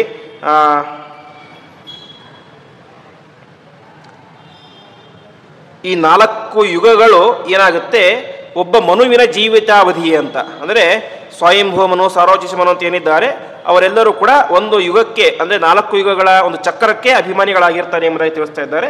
ಇಷ್ಟು ಮುಗಿದರೆ ಒಬ್ಬ ಮನು, ಅವನ ಕಾಲ, ಮನುವಿನ ಕಾಲ ಮುಗಿತು ಅಂತ ಅರ್ಥ. ಈ ರೀತಿಯಾಗಿ ಎಲ್ಲವನ್ನು ಕೂಡ ತಿಳಿಸಿ ಕೃತಯುಗದ ವಿಶಿಷ್ಟವಾದ ಚರಿತ್ರೆಯನ್ನು ಹೇಳ್ತಾ ಹೋಗ್ತಾರೆ. ಕೃತಯುಗ ಹಿಂದೆ ಕೇಳಿದಂತೆ ಧರ್ಮ ಭೂಯಿಷ್ಠವಾದಂತಹ ಯುಗ. ಅದಾದ ಮೇಲೆ ತ್ರೇತಾಯುಗದಲ್ಲಿ ಏನು ಪ್ರಾರಂಭ ಆಯಿತು, ನಾವು 2ನೇ ದಿವಸದ ಪ್ರವಚನದಲ್ಲಿ ಕೇಳಿದಂತೆ ಆವಾಗ ಮನೆ ಮಠ ಚಕ್ರವರ್ತಿಗಳು ರಾಜರು ಸೈನಿಕರು ಅಂತ ಪ್ರಾರಂಭ ಆಯಿತು. ಆ ಕಾಲದ ಚಕ್ರವರ್ತಿಗಳೆಲ್ಲರೂ ಕೂಡ ವಿಶೇಷವಾಗಿ ಒಳ್ಳೆಯ ಶರೀರದ ಲಕ್ಷಣ ಇತ್ತು ಅವರಲ್ಲಿ, ಸಾಮಾನ್ಯವಾದಂಥ ವ್ಯಕ್ತಿಗಳಲ್ಲ ಅವರೆಲ್ಲರೂ ಕೂಡ. ಹಾಗಾಗಿ ವಿಶೇಷವಾಗಿ ಹಣೆಯಲ್ಲಿ ಸುಳಿ ಇರ್ತಾ ಇತ್ತು ಅಂತೆ. ಹೇಗೆ ಕೆಲವೊಬ್ಬರಿಗೆ ತಲೆಯಲ್ಲಿ ಸುಳಿ ಇರುತ್ತೆ, ಹಾಗೆ ಅವರಿಗೆ ಹಣೆಯಲ್ಲಿ ಸುಳಿ ಇರ್ತಾ ಇತ್ತು ಅಂತೆ. ಅದು ದೇವತೆಗಳ ಲಕ್ಷಣ ಅಂತ. ಒಳ್ಳೆಯ ಉದ್ದವಾದಂತಹ ಭುಜಗಳು, ಉದ್ದವಾದಂತಹ ಕೂದಲುಗಳು, ಗಜೇಂದ್ರ ಗಮನಾಹ ಅಂತ ಅವ್ರು ನಡೀತಾ ಇದ್ದರೆ ಆನೆಯಂತೆ ಗಂಭೀರವಾದ ನಡೆ ಇರ್ತಾ ಇತ್ತು. ಈ ರೀತಿಯಾಗಿ ಅವರ ಪಾದಗಳಲ್ಲಿ ಚಕ್ರದ ಚಿಹ್ನೆ ಇರ್ತಾ ಇತ್ತು ಅಂತೆ, ಯಾವ ತ್ರೇತಾಯುಗದ ರಾಜರ ಪಾದಗಳಲ್ಲಿ. ಅದೇ ರೀತಿಯಾಗಿ ಹಸ್ತದಲ್ಲಿ ಶಂಖದ ಚಿಹ್ನೆಗಳು ಇರ್ತಾ ಇತ್ತು, ಪದ್ಮದ ಚಿಹ್ನೆ ಇರ್ತಾ ಇತ್ತು. ಹೀಗೆ ಅವರು ವಿಶೇಷವಾಗಿ ಅನೇಕ ಜನ 85,000 ವರ್ಷಗಳ ಕಾಲ ದೀರ್ಘವಾಗಿ ಬಾಳಿ ಬದುಕ್ತಾ ಇದ್ದರು ಎಂಬುದಾಗಿ ತಿಳಿಸ್ತೇವೆ. ನಾವು ದಶರಥನ ಚರಿತ್ರೆಯನ್ನು ಕೇಳುತ್ತೇವೆ. ವಿಶೇಷವಾಗಿ ಅವನಿಗೆ ರಾಮದೇವರ ಹುಟ್ಟಿದ್ದೇನೆ 60,000 ವರ್ಷ ಆದ ಮೇಲೆ. 60,000 ವರ್ಷದ ಹಣ್ಣು ಮುದುಕನಾದಂತಹ ದಶರಥನಿಗೆ ಹುಟ್ಟಿದವರು ಯಾರು? ರಾಮ ಲಕ್ಷ್ಮಣ ಭರತ ಶತ್ರುಘ್ನರು ಅಂತ. ಆ ರೀತಿಯಾಗಿ ದಿವ್ಯವಾದಂತಹ ಆಯಸ್ಸಿರ್ತಾ ಇತ್ತು. ಹೀಗೆ ಅವರೆಲ್ಲರೂ ಕೂಡ ವಿಶೇಷವಾಗಿ ಜಗತ್ತಿನ ಪಾಲನೆಯನ್ನು ಮಾಡ್ತಾ ಇದ್ದರು. ನಾವು ಇವತ್ತು ಕೇಳುವಂತೆ 4 ವೇದಗಳು, ಋಗ್ವೇದ, ಯಜುರ್ವೇದ, ಸಾಮವೇದ, ಅಥರ್ವ ವೇದ ಅಂತ. ಆದರೆ ತ್ರೇತಾಯುಗದಲ್ಲಿ ಒಂದೇ ವೇದ ಇತ್ತು ಅಂತೆ, ಸಮಗ್ರವಾದಂಥ ಒಂದೇ ವೇದ. ಆ ವೇದಕ್ಕೆ 4 ಪಾದಗಳಿದ್ದು. ಪಾದ ಅಂದರೆ ಒಂದು ವಿಭಾಗ ಅಂತ, ಅಧ್ಯಾಯ ಅಂತ ಏನು ಹೇಳ್ತೇವೆ, ಆ ರೀತಿಯಾಗಿ 4 ವಿಭಾಗಗಳಿತ್ತು. ತ್ರೇತಾಯುಗದಲ್ಲಿ ಪುತ್ರ ಪೌತ್ರ ಸಮಾಕೀರ್ಣಾ ಮ್ರಿಯಂತೆ ಚ ಕ್ರಮೇಣತು ಏಷ ತ್ರೇತಾಯುಗೇ ಧರ್ಮ ತ್ರೇತಾ ಸಂಧೋ ನಿಬೋಧತ ಅಂತ. ತ್ರೇತಾಯುಗದಲ್ಲಿ ಯಾವತ್ತೂ ಕೂಡ ಅಕಾಲಿಕ ಮರಣ ಎನ್ನುವುದು ಆಗ್ತಾ ಇರಲಿಲ್ಲ ಅಂತ. ಅಂದರೆ ಇವತ್ತು ನಾವು ಅನೇಕ ಜನರನ್ನು ನೋಡ್ತೇವೆ, ಒಬ್ಬ ವ್ಯಕ್ತಿ ಇರ್ತಾನೆ, ಅವನ ಮಗನೂ ಸತ್ತು ಹೋಗಿಬಿಟ್ಟಿರ್ತಾನೆ, ಕೆಲವೊಂದು ಸಲ ಅವರ ಮೊಮ್ಮಗನೂ ಕೂಡ ಸತ್ತು ಹೋಗಿಬಿಟ್ಟಿರ್ತಾನೆ. ಹೀಗೆ ತಾತನ ಮುಂದೆಯೇ ಮಗ ಮೊಮ್ಮಕ್ಕಳು ಸತ್ತು ಹೋಗುವಂಥ ಪರಿಸ್ಥಿತಿ ಬಂದುಬಿಟ್ಟಿರುತ್ತೆ. ಆದರೆ ತ್ರೇತಾಯುಗದಲ್ಲಿ ಇದ್ಯಾವ ಪರಿಸ್ಥಿತಿಯೂ ಇರಲಿಲ್ಲ ಅಂತೆ. ಕ್ರಮವಾಗಿ ಪ್ರತಿಯೊಬ್ಬರು ಕೂಡ ಪೂರ್ಣ ಆಯುಸ್ಸನ್ನು ಹೊಂದುತ್ತಾ ಇದ್ದರು. ಯಾರು ಯಾವಾಗ ಮರಣ ಹೊಂದಬೇಕೋ ಆವಾಗಲೇ ಮರಣ ಹೊಂದುತ್ತಾ ಇದ್ರು ಅಂತ. ಅಂದರೆ ಒಬ್ಬ ವ್ಯಕ್ತಿ ಮರಣ ಹೊಂದಿದ, ಅವನ ಮಗ ನಂತರ ಮರಣ ಹೊಂದಿದ, ಅವನ ಮಗ ನಂತರ, ಯಾವತ್ತೂ ಕೂಡ ಅಕಾಲಿಕ ಮರಣ ಎಂಬುದು ಆಗ್ತಾ ಇರಲಿಲ್ಲ. ಇದು ತ್ರೇತಾಯುಗದ ಧರ್ಮದ ಪ್ರಭಾವ ಅಂತ. ಇಷ್ಟಾದ ಮೇಲೆ ದ್ವಾಪರ ಯುಗ ಪ್ರಾರಂಭ ಆಯಿತು. ತ್ರೇತಾಯುಗದಲ್ಲಿಯೇ ಜನರಿಗೆ ಆಸೆ ಆಕಾಂಕ್ಷೆಗಳು ಜಾಸ್ತಿ ಇದ್ದು, ಆ ಆಸೆ ದುರಾಸೆಯಾಗಿ ಪರಿಣಾಮವಾಗಿದ್ದಲ್ಲಿ ಅದು ದ್ವಾಪರ ಯುಗದಲ್ಲಿ. ಹೀಗೆ ಅನೇಕ ರೀತಿಯಂಥ ವ್ಯಾಪಾರದಲ್ಲಿ ಮೋಸ ಮಾಡೋದು, ಈ ರೀತಿಯಾಗಿ ಅನೇಕ ರೀತಿಯಂಥ ಕಾರ್ಯಗಳಾಗ್ತಾ ಇತ್ತು. ಅಹಂಕಾರ, ಕೆಲವೊಬ್ಬರಲ್ಲಿ ಸಾಮರ್ಥ್ಯ ತೀರಾ ಅಶಕ್ತಿ, ಇನ್ನು ಕೆಲವೊಬ್ಬರಲ್ಲಿ ಅತಿಯಾದಂತಹ ಸಾಮರ್ಥ್ಯ, ಇದೆಲ್ಲೂ ಕೂಡ ವಿಪರೀತ ಅಂತ. ಮನುಷ್ಯರಂದ ಮೇಲೆ ಎಲ್ಲರಿಗೂ ಒಂದೇ ರೀತಿಯಂಥ ಸಾಮರ್ಥ್ಯ ಎಲ್ಲಿ ಇರ್ತಾ ಇತ್ತು? ಕೃತಯುಗದಲ್ಲಿ ಇತ್ತು. ಆದರೆ ಯುಗ ಬದಲಾಗ್ತಾ ಬಂದಾಗ ಏನಾಯಿತು, ಕೆಲವೊಬ್ಬರಲ್ಲಿ ಭಾರೀ ಪರಾಕ್ರಮ, ಕೆಲವೊಬ್ಬರಲ್ಲಿ ಭಾರೀ ದೌರ್ಬಲ್ಯ. ಇದರಿಂದ ಏನಾಗ್ತಿತ್ತು, ಪರಾಕ್ರಮಶಾಲಿಗಳಾದಂಥವರು ತಮಗಿಂತ ದುರ್ಬಲರಾದಂಥವ್ರನ್ನ ಹೊಡೆದು ಬಡಿದು ಅವರ ಸಂಪತ್ತನ್ನು ತಾವು ಅಪಹಾರ ಮಾಡ್ತಾ ಇದ್ರು. ಈ ರೀತಿಯಾಗಿ ಹಿಂಸೆ ಎಂಬುದು ಅದು ಜಾಸ್ತಿಯಾಗಿದ್ದು ಯಾವಾಗ ಅಂತ ಹೇಳಿದ್ರೆ ದ್ವಾಪರ ಯುಗದಲ್ಲಿ ಎಂಬುದಾಗಿ ತಿಳಿಸ್ತಾ ಇದ್ದಾರೆ. ಅದೇ ರೀತಿಯಾಗಿ ದ್ವಾಪರ ಯುಗದಲ್ಲಿ ಏನಾಯಿತು, ವರ್ಣಾಶ್ರಮ ವ್ಯವಸ್ಥೆ ಎಂಬುದೇ ಅಲ್ಲೋಲ ಕಲ್ಲೋಲವಾಗಿ ಹೋಗಿಬಿಡ್ತು. ಬ್ರಾಹ್ಮಣ, ಕ್ಷತ್ರಿಯ, ವೈಶ್ಯ, ಶೂದ್ರ ಇವರೆಲ್ಲರೂ ಕೂಡ ತಾವು ಮಾಡಬೇಕಾದಂಥ ಕಾರ್ಯಗಳನ್ನು ಮಾಡ್ತಾ ಇರಲಿಲ್ಲ ಅಂತೆ, ಹೊರತು ವಿರುದ್ಧವಾದ ಕಾರ್ಯಗಳನ್ನೇ ಮಾಡ್ತಾ ಇದ್ದರು. ಅದೇ ರೀತಿ ಕೆಲವೊಬ್ಬರು ವಿದ್ಯೋಪಜೀವನ ಅಂತ, ಅಂದರೆ ತಮ್ಮ ವಿದ್ಯೆಯನ್ನು ಇನ್ನೊಬ್ಬರಿಗೆ ಹೇಳಿದ್ರನ್ನು ದುಡ್ಡನ್ನು ಸಂಪಾದನೆ ಮಾಡ್ತಾ ಇದ್ದರು. ಈ ರೀತಿಯಾಗಿ ಅನೇಕ ರೀತಿಯಂತಹ ಕಾರ್ಯಗಳು ನಡೀತು. ಅದೇ ರೀತಿಯಾಗಿ ಶಾಸ್ತ್ರಗಳಲ್ಲಿ ಭಿನ್ನಾಭಿಪ್ರಾಯ ಅಂತ ಇವತ್ತು ನಾವು ಕೇಳ್ತೇವೆ. ಶಾಸ್ತ್ರಗಳಲ್ಲಿ ಅನೇಕ ರೀತಿಯ ಭಿನ್ನಾಭಿಪ್ರಾಯ ಇದ್ದಾವೆ. ಇದೆಲ್ಲ ಪ್ರಾರಂಭ ಆಗಿದ್ದು ಯಾವಾಗಂತೆ ದ್ವಾಪರ ಯುಗದಲ್ಲಿ ಅಂತ. ದ್ವಾಪರ ಯುಗದಲ್ಲಿ ವೇದದ ಒಂದು ವಾಕ್ಯಕ್ಕೆ ಈ ರೀತಿಯ ಅರ್ಥ ಅಂತ ಒಬ್ಬರು ಶ್ರೀಗಳು ಹೇಳೋದು, ಇನ್ನೊಬ್ಬರು ಬಂದು ಇದಲ್ಲ ಅಂತ ಹೇಳೋದು, ಇನ್ನೊಬ್ಬರು ಬಂದು ಇದಲ್ಲ ಇನ್ನೊಂದು ಅಂತ ಹೇಳೋದು. ಈ ರೀತಿಯಾಗಿ ಶಾಸ್ತ್ರಗಳಲ್ಲಿ ಪರಸ್ಪರ ಭಿನ್ನಾಭಿಪ್ರಾಯ ಎಂಬುದು ಪ್ರಾರಂಭ ಆಯಿತು. ಅದಕ್ಕೋಸ್ಕರನೇ ಏನು ಪ್ರಾರಂಭ ಆಯಿತು, ಭಿನ್ನ ಭಿನ್ನ ರೀತಿಯ ಅಂತ ಆಚರಣೆಗಳು ಪ್ರಾರಂಭ ಆಯಿತು ಅಂತ. ಇವತ್ತು ನಾವು ಒಂದೇ ರೀತಿಯ ಆಚರಣೆ ಎಲ್ಲೂ ಕೂಡ ಇಲ್ಲ. ಒಂದೊಂದು ಕಡೆ ಒಂದೊಂದು ರೀತಿಯಾದ ಆಚರಣೆಗಳು, ಸಂಪ್ರದಾಯಗಳೆಲ್ಲ ಬಂದಿವೆ. ಅದಕ್ಕಿಂತ ಮೂಲ ಕಾರಣ ಏನು, ಒಂದನ್ನು ನೋಡಿದಾಗ ನಮಗೆ ಸ್ಪಷ್ಟವಾಗಿ ಅರ್ಥ ಆಗದಿರೋದು ಬೇರೆ ರೀತಿ ಅರ್ಥ ಆಗುವುದು ಅಂತ. ಇವತ್ತು ಮಧ್ವಾಚಾರ್ಯರು ಗ್ರಂಥಗಳನ್ನು ಬರೆದಿದ್ದಾರೆ, ಸಂಸ್ಕೃತದಲ್ಲಿ ಬರೆದಿದ್ದಾರೆ. ಆ ಸಂಸ್ಕೃತಕ್ಕೆ ಅವರು ಒಂದು ವೇಳೆ ಕನ್ನಡ ಅನುವಾದವನ್ನು ಕೂಡ ಬರೆದು ಬಿಟ್ಟಿದ್ರೆ ನಮಗೆ ಇಷ್ಟೆಲ್ಲ ಗೊಂದಲವೇ ಆಗ್ತಾ ಇರಲಿಲ್ಲ. ಬರೆದಿದ್ದು ಹೇಗೆ ಅವರು? ಸಂಸ್ಕೃತದಲ್ಲಿ. ಸಂಸ್ಕೃತ ಅದು ವಿಚಿತ್ರವಾದಂತಹ ಭಾಷೆ. ಅದಕ್ಕೆ ಹರಿ ಎನ್ನುವಂಥ ಶಬ್ದಕ್ಕೆ ಪರಮಾತ್ಮ ಅಂತಲೂ ಅರ್ಥ ಇದೆ, ಕೋತಿ ಅಂತ ಅರ್ಥ ಇದೆ, ಸಿಂಹ ಅಂತಲೂ ಅರ್ಥ ಇದೆ. ಹಾಗಾಗಿ ಒಬ್ಬ ವ್ಯಕ್ತಿ ತನಗೆ ಯಾವ ರೀತಿ ಅರ್ಥ ಆಗುತ್ತೋ ಆ ರೀತಿ ಅರ್ಥ ಮಾಡ್ಕೊಳ್ಬೋದು. ಅದರಿಂದ ಏನಾಯಿತು, ಭಿನ್ನ ಭಿನ್ನ ರೀತಿಯ ಅಂತಹ ಅಭಿಪ್ರಾಯಗಳು ಶುರುವಾದವು ಅಂತ ತಿಳಿಸ್ತಾ ಇದ್ದಾರೆ. ಸೈಂಧವ ಅಂತ. ಸೈಂಧವ ಅಂತ ಹೇಳಿದ್ರೆ ಕುದುರೆಗೂ ಸೈಂಧವ ಅಂತ ಕರೀತಾರೆ, ಉಪ್ಪಿಗೂ ಸೈಂಧವ ಅಂತ ಕರೀತಾರೆ. ಹೀಗೆ ಅನೇಕ ರೀತಿಯ ಅರ್ಥಗಳಿದ್ದಾವೆ. ಹಾಗಾಗಿ ಅನೇಕ ರೀತಿಯ ಅಂತಹ ಆಚರಣೆಗಳು ಪ್ರಾರಂಭ ಆದವು ಅಂತ. ಹಾಗಾದರೆ ಅವ್ರು ಯಾಕೆ ಬರಲಿಲ್ಲ ಅಂತ, ಕನ್ನಡದಲ್ಲಿ ಬರೆದ್ಬಿಟ್ರೆ ಮುಗಿದೋಗ್ಬಿಡ್ತಿತ್ತು ಎಲ್ಲರಿಗೂ ಅರ್ಥವಾಗುವಂತೆ. ಅದಕ್ಕೆ ಪ್ರತಿಯೊಬ್ಬರ ಯೋಗ್ಯತೆಯು ಕೂಡ ಒಂದೇ ರೀತಿಯಾಗಿ ಇರೋದಿಲ್ಲ. ಹಾಗಾಗಿ ಅದು ಸರಿಯಾಗಿ ಯಾರಿಗೆ ಅರ್ಥ ಆಗುತ್ತೆ, ಯೋಗ್ಯತೆ ಯಾರಿಗೆ ಸರಿಯಾಗಿ ಇರುತ್ತೋ ಅವರಿಗೆ ಅರ್ಥ ಆಗುತ್ತೆ. ಹಾಗಾಗಿ ಅವರವರ ಯೋಗ್ಯತೆಗೆ ತಕ್ಕಂತೆ ಅದು ಅರ್ಥವಾಗಲಿ ಅಂತ ಆ ರೀತಿಯಾಗಿ ಬರೆದಿದ್ದಾರೆ. ಕನ್ನಡದಲ್ಲಿ ಬರೆದಿದ್ರು ಕೂಡ ಅದು ನಮ್ಮ ಯೋಗ್ಯತೆ ತಕ್ಕಂಗೆ ಅರ್ಥ ಆಗ್ತಾ ಇತ್ತು. ಪರಿಪೂರ್ಣವಾಗಿ ಯಾರಿಗೂ ಕೂಡ ಅರ್ಥ ಆಗುವಂಥ ಸಾಧ್ಯತೆ ಇಲ್ಲ. ಆ ರೀತಿಯಾಗಿ ಮತಪ್ರಭೇದ ಎಂಬುದು ಅಲ್ಲಿಂದ ಪ್ರಾರಂಭ ಆಯಿತು ಅಂತ, ಭಿನ್ನಾಭಿಪ್ರಾಯ ಪ್ರಾರಂಭ ಆಯಿತು. ಹಾಗಾಗಿ ಏನಾಯಿತು, ತ್ರೇತಾಯುಗದಲ್ಲಿ ಒಂದೇ ವೇದ ಇತ್ತು, ಅದೇನಾಯಿತು 4 ಪಾದ ಆಯಿತು. ಆದರೆ ದ್ವಾಪರಯುಗದಲ್ಲಿ ಅಧರ್ಮ ಜಾಸ್ತಿ ಆಯಿತು, ಆಯಸ್ಸು ಕೂಡ ಕಡಿಮೆ ಆಯಿತು. ಹಾಗಾಗಿ ಏನು ಮಾಡಿದರು, ವೇದವ್ಯಾಸ ದೇವರು ಇದು ಹೀಗೆ ಇದ್ದರೆ ಸರಿಯಾಗೋದಿಲ್ಲ, ವೇದಗಳನ್ನು 4 ವಿಭಾಗ ಅಂತ ಮಾಡಬೇಕು ಅಂತ. ಯಾಕೆಂದರೆ ತ್ರೇತಾಯುಗದಲ್ಲಿ ಜ್ಞಾನಿಗಳಾದಂಥವರು ವೇದವನ್ನು ಸಮಗ್ರವಾಗಿ ಓದ್ತಾ ಇದ್ದರು. ಯಾಕೆಂದರೆ ಆಯಸ್ಸು ಇರ್ತಾ ಇತ್ತು, ಜ್ಞಾನವೂ ಜಾಸ್ತಿ ಇತ್ತು. ದ್ವಾಪರಕ್ಕೆ ಬಂದಾಗ ಆಯಸ್ಸು ಕಡಿಮೆ ಆಯಿತು, ಜ್ಞಾನವೂ ಕಡಿಮೆ ಆಯಿತು. ಹಾಗಾಗಿ ಎಲ್ಲವನ್ನು ಕೂಡ ಓದಲಿಕ್ಕೆ ಸಾಧ್ಯ ಇಲ್ಲ. ಹಾಗಾಗಿ ಇದು ಋಗ್ವೇದ, ಇದು ಯಜುರ್ವೇದ, ಇದು ಸಾಮವೇದ ಅಂತ ವಿಭಾಗವನ್ನು ಮಾಡಿ ಕನಿಷ್ಠ ಪಕ್ಷ ನಿಮ್ಮ ಶಾಖೆಯ ವೇದವನ್ನಾದರೂ ಕೂಡ ಅಧ್ಯಯನ ಮಾಡಿ ಅಂತ ಅವರು ವೇದದ ವಿಭಾಗವನ್ನು ಮಾಡಿದರು ಅಂತ ತಿಳಿಸ್ತಾ ಇದ್ದಾರೆ. ವೇದವ್ಯಾಸೈ ಚತುರ್ಧಾತು ವ್ಯಸ್ಯತೆ ದ್ವಾಪರಾದಿಶು ಅಂತ ಚತುರ್ಧ 4 ರೀತಿಯಾಗಿ ವೇದಗಳನ್ನು ವಿಭಾಗ ಮಾಡಿದರು ಅಂತ ತಿಳಿಸ್ತಾ ಇದ್ದಾರೆ. ಇಷ್ಟು 4 ರೀತಿಯಾಗಿ ವಿಭಾಗ ಮಾಡಿದರೂ ಕೂಡ ಅನೇಕ ರೀತಿಯಾದ ಲೋಪದೋಷಗಳಿಂದಾಗಿ ಪ್ರತಿಯೊಬ್ಬರು ಕೂಡ ಅಧ್ಯಯನ ಮಾಡ್ತಾ ಇದ್ರು ಅಂತ ತಿಳಿಸ್ತಾ ಇದ್ದಾರೆ. ಈ ರೀತಿಯಾಗಿ ಆಯಿತು. ಅದಾದ ಮೇಲೆ ಕೆಲವೊಬ್ಬರು ತಮಗೆ ಯಾವುದು ಬೇಕೋ ಅದನ್ನು ಮಾತ್ರ ಹಿಡ್ಕೊಂಡ್ಬಿಟ್ರು. ಅಂದರೆ ತಮಗೆ ಪೂಜೆ ಮಾಡಲಿಕ್ಕೆ ಯಾವುದು ಅನುಕೂಲವೋ ಅದನ್ನು ಮಾತ್ರ ಅಧ್ಯಯನ ಮಾಡಿದರು. ಕೆಲವೊಬ್ಬರು ಹೋಮಾದಿಗಳನ್ನು ಮಾಡಲಿಕ್ಕೆ ಯಾವುದು ಅನುಕೂಲವೋ ಅದನ್ನು ಮಾತ್ರ ಅಧ್ಯಯನ ಮಾಡಿದರು. ಹೀಗೆ ತಮಗೆ ವೇದದಿಂದ ಯಾವುದು ಉಪಯೋಗ ಆಗುತ್ತೋ ಅದನ್ನು ಮಾತ್ರ ಅಧ್ಯಯನ ಮಾಡಿದರು ಅಂತ ತಿಳಿಸ್ತಾ ಇದ್ದಾರೆ. ಇದರಲ್ಲಿ ಆ ಬ್ರಾಹ್ಮಣರು ವಿಶೇಷವಾಗಿ ತಮಗೆ ಭಿನ್ನ ವೃತ್ತಾಶ್ರಮ ದ್ವಿಜಾಹ ಅಂತ ತಮಗೆ ಯಾವುದು ಸರಿ ಅನಿಸುತ್ತೋ ಅದನ್ನೇ ಮಾಡೋದು. ಭಿನ್ನ ಭಿನ್ನ ರೀತಿಯ ಅಂತಹ ಅಭಿಪ್ರಾಯ ಎಂಬುದು ಇತ್ತು. ಈ ರೀತಿಯಾಗಿ ಭಿನ್ನಾಭಿಪ್ರಾಯ ಅದು ದ್ವಾಪರಯುಗದಲ್ಲಿ ಜಾಸ್ತಿ ಇತ್ತು ಎಂಬುದಾಗಿ ತಿಳಿಸ್ತಾ ಇದ್ದಾರೆ. ಹಾಗಾಗಿ ವೇದಗಳಿಗೆ, ಶಾಸ್ತ್ರಗಳಿಗೆ, ಪುರಾಣಗಳಿಗೆ ತಮಗೆ ತೋರಿದಂಥ ಅನೇಕ ರೀತಿಯಾದ ಅರ್ಥವನ್ನು ಅವರೆಲ್ಲರೂ ಕೂಡ ಮಾಡಿಬಿಟ್ರು. ದ್ವಾಪರಯುಗದಲ್ಲಿ ವಿಶೇಷವಾಗಿ ಆಯುರ್ವೇದದಲ್ಲಿ ವ್ಯಾಕರಣಶಾಸ್ತ್ರ, ಜ್ಯೋತಿಷ್ಶಾಸ್ತ್ರ, ಅರ್ಥಶಾಸ್ತ್ರ, ನ್ಯಾಯಶಾಸ್ತ್ರ, ವೇದಾಂತಗಳಲ್ಲಿ ಅನೇಕ ರೀತಿಯಾದ ಭಿನ್ನಾಭಿಪ್ರಾಯ ಉಂಟಾಯಿತು. ಅದೇ ರೀತಿಯಾಗಿ ಅನೇಕ ಸ್ಮೃತಿ ಗ್ರಂಥಗಳು, ಆ ಗ್ರಂಥಗಳಲ್ಲೂ ಕೂಡ ಅನೇಕ ರೀತಿಯ ಅಂತಹ ಮತ ಪ್ರಭೇದ ಪ್ರಾರಂಭ ಆಯಿತು. ಇದಕ್ಕೆಲ್ಲ ಪ್ರಧಾನ ಕಾರಣ ಏನು ಅಂತ ಹೇಳಿದ್ರೆ, ಮನಸ ಕರ್ಮಣ ವಾಚ ಕಚ್ಛಾದ್ವಾರ್ಥ ಪ್ರಸಿದ್ಧತೆ ಅಂತ ಮನಸ್ಸು ಶುದ್ಧವಾಗಿರಲಿಲ್ಲ, ಮಾತು ಶುದ್ಧ ಇರಲಿಲ್ಲ. ಅದೇ ರೀತಿಯಾಗಿ ಅವರು ಮಾಡುವಂಥ ಕರ್ಮಗಳು ಶುದ್ಧವಾಗಿರಲಿಲ್ಲ. ಒಬ್ಬ ವ್ಯಕ್ತಿ ಆಚಾರವಂತನಾಗಿರಬೇಕು, ಆವಾಗ ಅವನ ವಿಚಾರ ಇನ್ನಷ್ಟು ಶುದ್ಧವಾಗ್ತಾ ಹೋಗುತ್ತೆ. ಆಚಾರವೇ ಶುದ್ಧ ಇಲ್ಲ ಅಂತ ಆಗ್ಬಿಟ್ರೆ ಏನಾಗುತ್ತೆ, ವಿಚಾರ ಶುದ್ಧ ಆಗ್ಲಿಕ್ಕೆ ಸಾಧ್ಯ ಇಲ್ಲ. ಹಾಗಾಗಿ ಮನಸ ಕರ್ಮಣ ವಾಚ, ಮನಸ್ಸು ಶುದ್ಧ ಇರಲಿಲ್ಲ, ಮಾತು ಶುದ್ಧ ಇರಲಿಲ್ಲ, ಅದೇ ರೀತಿ ಕರ್ಮಗಳು ಶುದ್ಧ ಇರಲಿಲ್ಲ. ಹಾಗಾಗಿ ಅವರಿಗೆ ಬರುವಂತಹ ಜ್ಞಾನವೂ ಕೂಡ ಶುದ್ಧವಾಗಿ ಇರ್ತಿರಲಿಲ್ಲ ಎಂಬುದಾಗಿ ತಿಳಿಸ್ತಾ ಇದ್ದಾರೆ. ಈ ರೀತಿಯಾಗಿ ಅನೇಕ ರೀತಿ ಪ್ರಾರಂಭ ಆಯಿತು. ಇದಾದ ಮೇಲೆ ಬಂದದ್ದೇ ಕಲಿಯುಗ. ಆ ಕಲಿಯುಗದಲ್ಲಿ ಎಲ್ಲವೂ ಕೂಡ ವಿಕೋಪಕ್ಕೆ ಹೋಯಿತು ಅಂತ ತಿಳಿಸ್ತಾ ಇದ್ದಾರೆ. ಹಿಂಸಾ ಅಸೂಯ ಅನೃತಂ ಮಾಯಾ ವಧಶ್ಚೈವ ತಪಸ್ವಿನಾಂ ಗೀತೆ ಸ್ವಭಾವ ತಿಷ್ಠಸ್ಯ ಸಾಧಯಂತಿ ಚ ವೈ ಪ್ರಜಾ ಎಂಬುದಾಗಿ ಕಲಿಯುಗದಲ್ಲಿ ಪ್ರಜೆಗಳ ಸ್ವಭಾವ ಏನು ಅಂತ ಹೇಳಿದ್ರೆ ಹಿಂಸೆ ಮಾಡೋದೇ ಪ್ರಜೆಗಳ ಸ್ವಭಾವ. ಅದೇ ರೀತಿಯಾಗಿ ಕಳ್ಳತನ ಮಾಡುವುದು, ಸುಳ್ಳು ಹೇಳೋದು, ಮೋಸ ಮಾಡುವುದು, ತಪಸ್ವಿನ ಮೊದ ಕೊಲೆ ಅದು ಸಾಮಾನ್ಯ. ಆದರೆ ಇಲ್ಲಿ ಕೇವಲ ಸಾಮಾನ್ಯ ಕೊಲೆ ಅಲ್ಲ, ದೊಡ್ಡ ದೊಡ್ಡ ಜ್ಞಾನಿಗಳನ್ನೇ ಕೊಲ್ಲುವಂತಹ ಪ್ರಸಂಗ ಬಂತು ಎಂಬುದಾಗಿ ತಿಳಿಸ್ತಾ ಇದ್ದಾರೆ. ಹೀಗೆ ಸಜ್ಜನರನ್ನು ಹಿಂಸೆ ಮಾಡೋದೇ ಪ್ರಧಾನವಾದಂತಹ ಧರ್ಮ. ಅನೇಕ ರೀತಿಯಾದ ರೋಗಗಳು ಪ್ರಾರಂಭ ಆಗುತ್ತೆ. ಕೆಲವೊಂದು ಸಲ ಅನಾವೃಷ್ಟಿ, ಅನೇಕ ವರ್ಷಗಳ ಕಾಲ ಮಳೆಯೇ ಆಗದಿರುವಂಥ ಪರಿಸ್ಥಿತಿ ಎಲ್ಲ ಪ್ರಾರಂಭವಾಗುತ್ತೆ.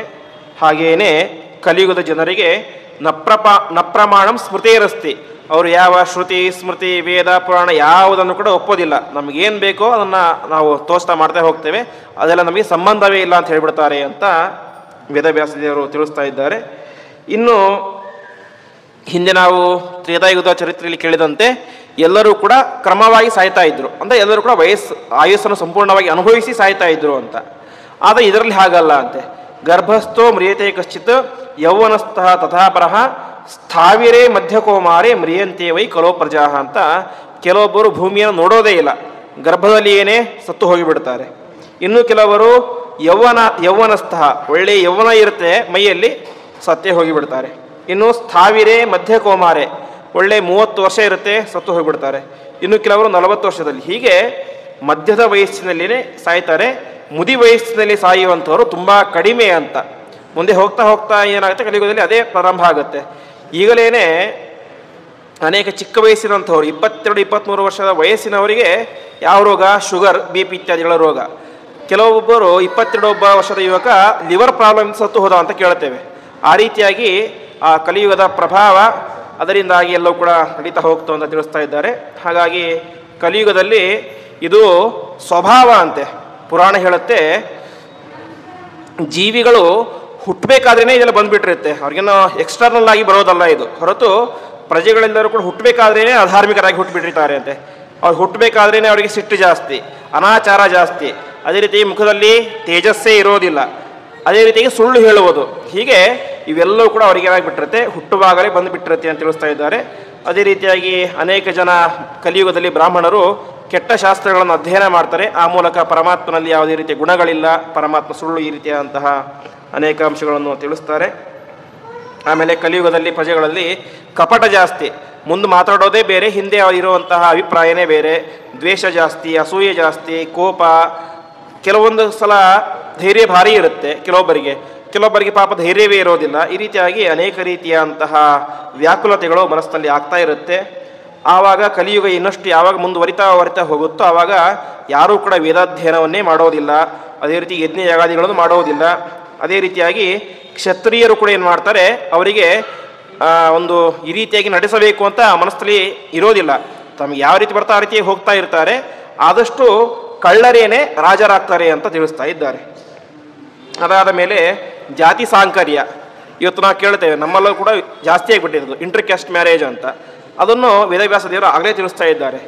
ಶೂದ್ರಾಣ ಅಂತ್ಯಯೋನೇಸ್ತು ಸಂಬಂಧ ಬ್ರಾಹ್ಮಣೈ ಸಹ ಅಂತ. ಬ್ರಾಹ್ಮಣರು ಯಾರ್ಯಾರನ್ನು ಸಿಕ್ಕರನ್ನು ಮದುವೆ ಆಗ್ತಾರೆ. ಅದೇ ರೀತಿಯಾಗಿ ಆಯುರ್ವೇದ ಬಲಮುರೂಪಂ ಕುಲಂ ಚೈವ ಪ್ರಹೀಯತೆ ಅಂತ.